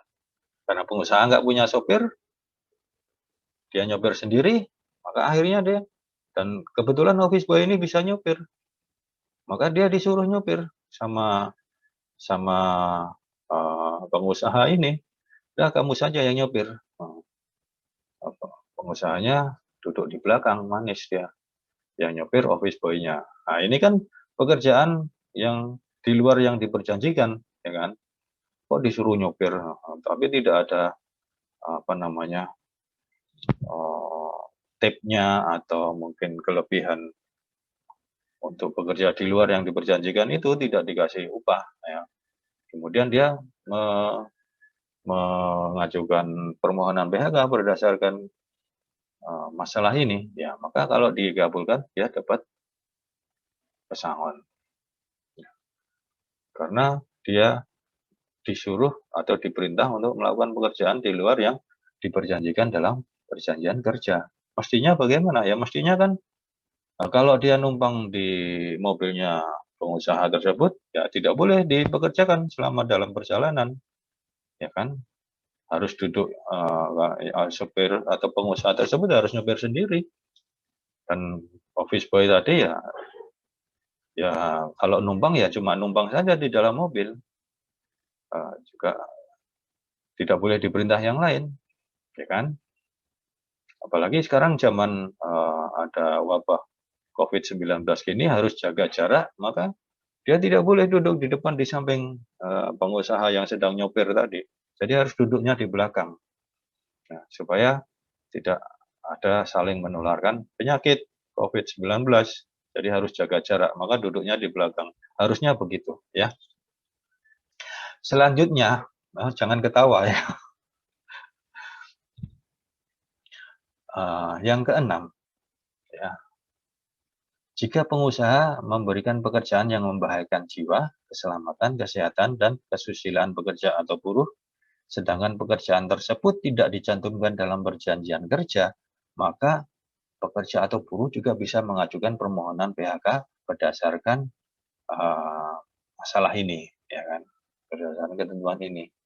Karena saya disuruh tiba-tiba kan cuma jadi office boy, kan?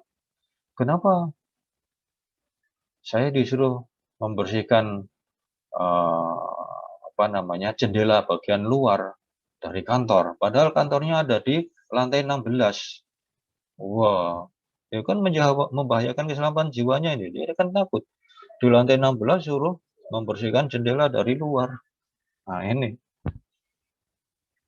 kalau tidak ada dalam perjanjian kerja, maka dia bisa meminta di PHK, ya kan? Selanjutnya adalah, ya, kita kembali ke alasan PHK tadi, ya kan? Alasan yang ke-15, di mana perusahaan bisa mem-PHK karyawan adalah jika pekerja atau buruh meninggal dunia. Nah, kalau pekerja atau buruhnya meninggal dunia, maka harus di-PHK, ya kan? Terjadi PHK demi hukum. Kemudian yang ke-16, jika pekerja atau buruh memasuki usia pensiun, maka juga ini menjadi alasan dari PHK. Kalau pekerja atau buruh meninggal dunia, maka kepada ahli warisnya, ini bukan kepada pekerjanya, yang pekerja kan sudah meninggal. Jadi ahli warisnya akan mendapat uang pesangon sebesar 2 kali ketentuan, uang penghargaan masa kerjanya 1 kali ketentuan, uang penggantian haknya diberikan, dan ketentuannya ada di pasal 57, ya kan? Nah, ini diberikan kepada ahli warisnya.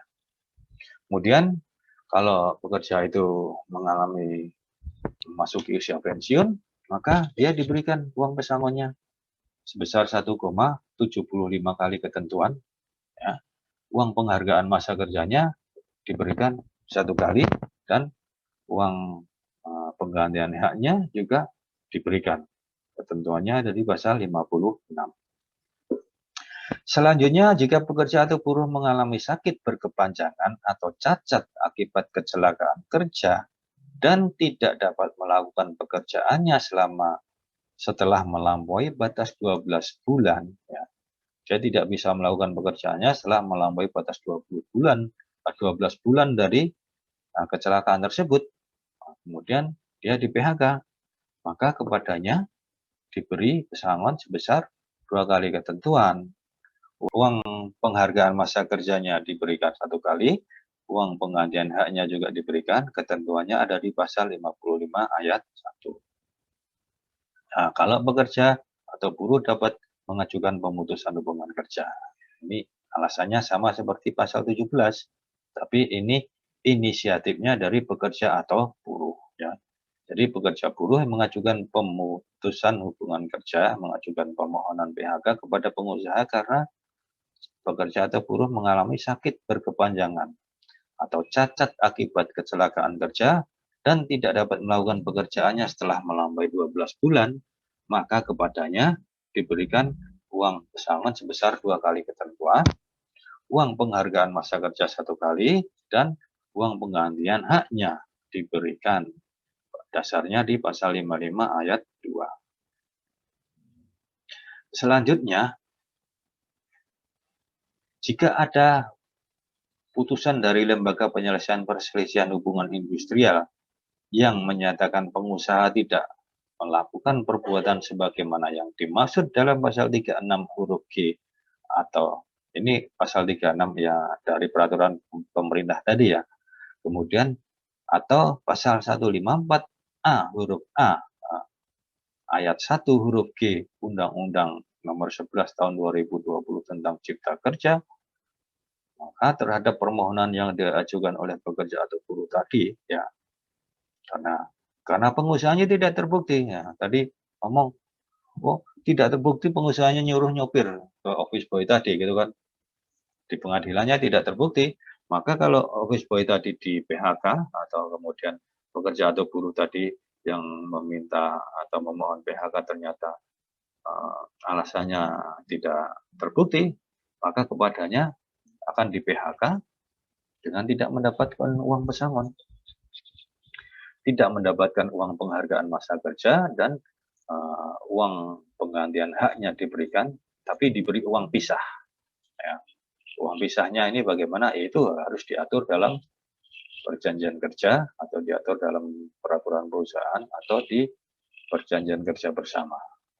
Ini dasarnya di PP nomor 35 tahun 2001, pasal 49.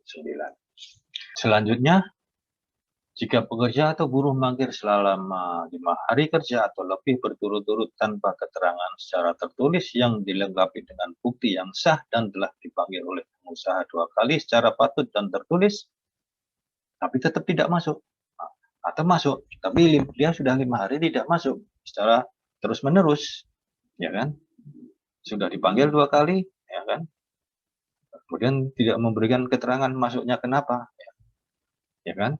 Secara tertulis ya maksudnya. Kalau umpamanya sakit ya kan pasti ada surat dokternya, dia kasih gitu kan. Ya sudah dipanggil 2 kali selama 5 hari tersebut. Nah, kemudian kalau di PHK karena hal seperti ini, maka pekerja atau buruh tadi tidak berhak atas uang pesangon, tidak dapat uang penghargaan masa kerja, dan uang penggantian haknya diberikan, kemudian diberi uang pisah. Nah, ketentuannya ada di pasal 51 Peraturan Pemerintah Nomor 35 Tahun 2021. Selanjutnya, jika pekerja buruh mengundurkan diri atas kemauan sendiri dan memenuhi syarat sebagaimana sesuai pasal 36 huruf I atau pasal 154 ayat 1 huruf I Undang-Undang Nomor 11 Tahun 2020 tentang Cipta Kerja, maka kepadanya tidak dapat pesangon, tidak dapat uang penghargaan masa kerja, dan juga uang penggantian hak. Nah, ini mundur secara baik-baik, tidak dapat uang pesangon, uang penghargaan masa kerja, tapi diberi uang penggantian hak dan uang pisah, ya kan? Karena mundurnya baik-baik, secara dikasih uang pisah. Ya, misalnya nanti diatur di dalam perjanjian kerja atau peraturan perusahaan atau perjanjian kerja bersama. Kenapa tidak dapat pesangon?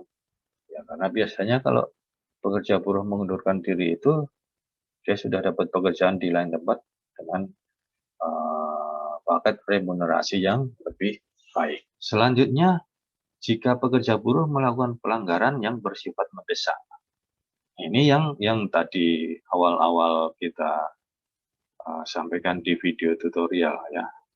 Melakukan pelanggaran bersifat mendesak yang diatur dalam perjanjian kerja, peraturan perusahaan, atau perjanjian kerja bersama. Jadi syaratnya itu pelanggaran bersifat mendesak ini sudah diatur dulu di dalam perjanjian kerja, peraturan perusahaan atau perjanjian kerja bersama, maka kepada buruh yang melakukan pelanggaran tersebut tidak mendapat uang pesangon, tidak mendapat uang penghargaan masa kerja. Kemudian juga hanya diberikan uang penggantian hak dan uang pisah. Nah, ketentuannya ada di pasal 52 ayat 2.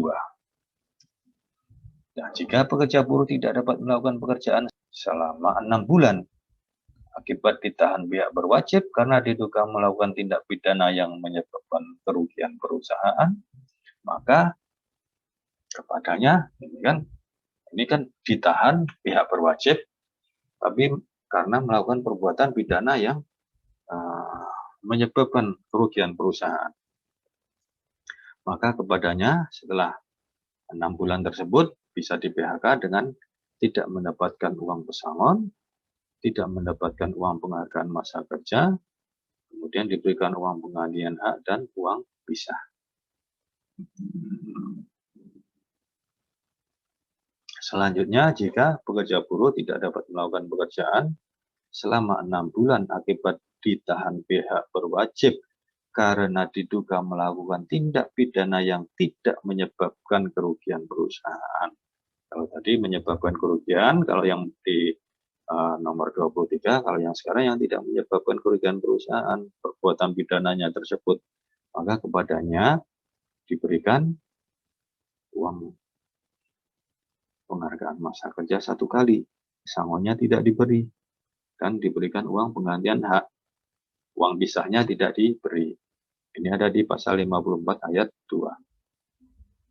Selanjutnya, jika pengadilan memutuskan perkara butir 23 sebelum masa 6 bulan, nah, jadi sebelum 6 bulan tadi, yang ini, ya kan, melakukan tindak pidana yang menyebabkan kerugian perusahaan, kemudian sebelum 6 bulan ini dia sudah divonis bersalah, ya, sebelum 6 bulan sudah dinyatakan bersalah, sudah divonis bersalah, maka pekerja tersebut atau buruh tersebut bisa di PHK dan kepadanya hanya diberikan uang penggantian hak dan uang pisah. Ya. Ketentuannya ada di pasal 54 ayat 4. Selanjutnya, jika pengadilan memutuskan perkara butir 24 sebelum masa 6 bulan, jadi kalau yang ini nomor 4, melakukan tindak pidana tapi tidak menyebabkan kerugian perusahaan, nah, kemudian ditahan gitu kan, tapi sebelum 6 bulan dia sudah divonis bersalah.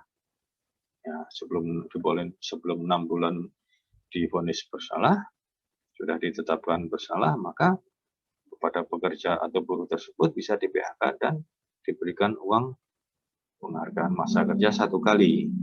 Pesangonnya tidak diberi, kemudian juga diberi uang penggantian hak.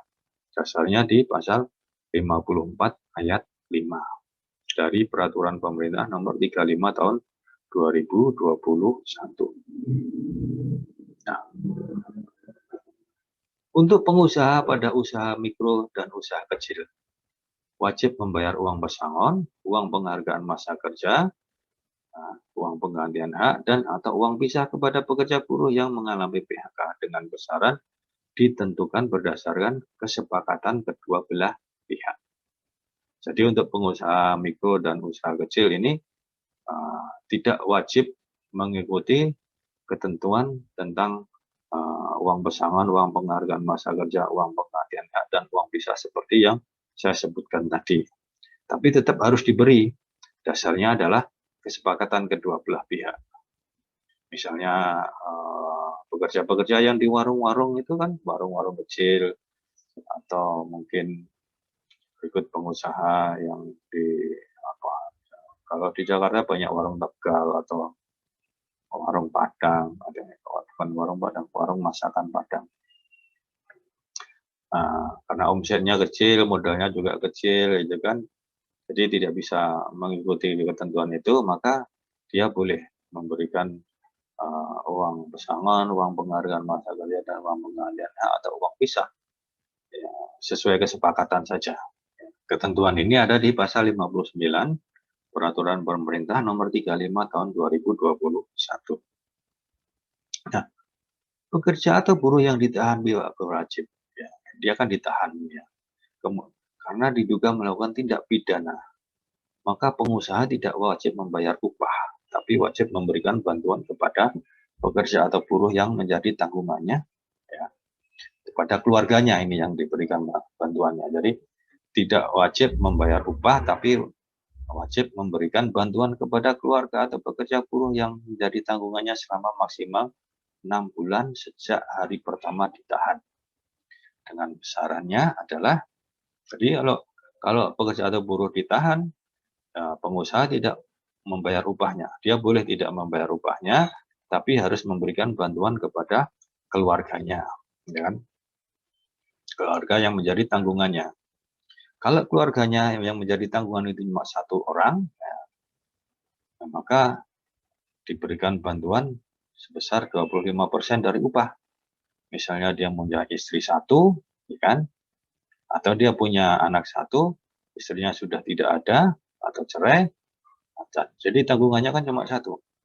Maka diberi bantuan 25% dari upah ya selama ditahan tersebut. Kemudian kalau tanggungannya 2 orang, tanggungan pekerja tadi 2 orang, 1 istri, 1 anak, atau mungkin 2 istri semuanya dilaporkan, tapi ya dilaporkan ke perusahaan, punya 2 istri, tidak punya anak, berarti kan tanggungannya ada 2, maka 35% dari upah, gitu kan. Selanjutnya jika tanggungannya adalah 3 orang, maka diberi bantuan 45% dari upah. Punya istri 1, kemudian anaknya 2, itu kan berarti 3 tanggungannya. Maka tanggungan besarnya bantuan adalah 45% dari upah. Jika tanggungan tadi 4 orang atau lebih, maka bantuannya sebesar 50% dari upah. Nah, ketentuan ini ada di pasal 53 Peraturan Pemerintah Nomor 35 Tahun 2021. Ya. Kemudian jika pengadilan memutuskan perkara pidana sebelum berakhirnya 6 bulan, ya, sebelum 6 bulan, ini kan bantuannya kan maksimal 6 bulan ini ya, selama 6 bulan. Tapi sebelum 6 bulan, ini pengadilan sudah memutuskan perkara pidananya dan buruh dinyatakan tidak bersalah. Maka pengusaha harus mempekerjakan kembali pekerja atau buruh tersebut. Jadi setelah ditahan, mungkin 5 bulan ditahan, dia tidak bisa bekerja, dan kepada tanggungannya diberikan uang bantuan, tapi upahnya tidak dibayar, ya kan? 5 bulan kemudian divonis tidak bersalah, nah, maka pekerja atau buruh tersebut harus dipekerjakan kembali. Nah, ketentuannya ada di pasal 54 ayat 3 Peraturan Pemerintah Nomor 35 Tahun 2021. Nah, bagi pengusaha yang mengikut sertakan pekerja atau buruh dalam program pensiun yang sesuai dengan ketentuan peraturan perundang-undangan di bidang dana pensiun dan iuran yang dibayar oleh pengusaha dapat diperhitungkan sebagai bagian dari pemenuhan kewajiban pengusaha atas uang pesangon dan uang penghargaan masa kerja serta uang pisah akibat PHK sepanjang hal tersebut diatur dalam perjanjian kerja, peraturan perusahaan, atau perjanjian kerja bersama. Jadi, kalau pekerja atau buruh ini diikutkan dalam program pensiun, ya, dia ikut program pensiun di mana iurannya itu mungkin sebagian dibayar oleh pengusaha, sebagian dibayar oleh pekerja atau buruh, ya. Kalau dibayar, iuran yang dibayar oleh pengusaha itu bisa diperhitungkan atau nanti dikurangkan dari kewajiban pengusaha untuk membayar upah atau uang penghargaan masa kerja atau uang pisah. Jadi kalau iuran yang dibayar oleh pengusaha misalnya selama menjadi pekerja itu adalah totalnya uang pensiun yang dibayar oleh pengusaha, iurannya itu adalah sebesar misalnya 50 juta.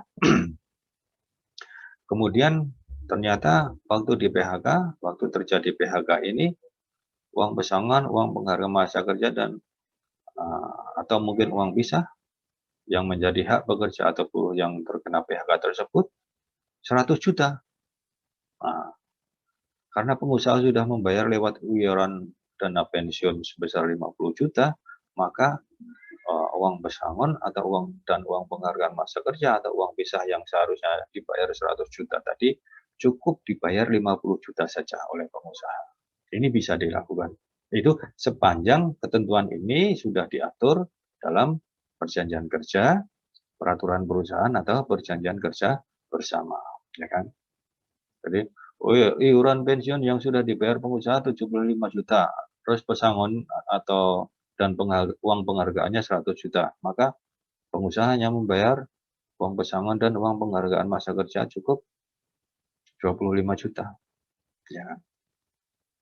Nah, jika perhitungan manfaat dari program pensiun sebagaimana dimaksud tersebut lebih kecil dari uang pesangon dan uang penghargaan masa kerja, serta uang pisah, maka selisihnya dibayar oleh pengusaha. Nah, ini yang seperti ini tadi kan, yang seperti saya bilang. Selisihnya saja yang dibayar oleh pengusaha. Ya. Tapi kalau ternyata lebih besar bagaimana? Nah, ternyata manfaat program pensiunnya 100 juta, pesangonnya cuma 50 juta. Apakah boleh? Ya tidak boleh. Ikhlaskan saja. Nah, ini ketentuannya ada di pasal 58 Peraturan Pemerintah Nomor 35 Tahun 2021. Demikian video tutorial ini saya sampaikan.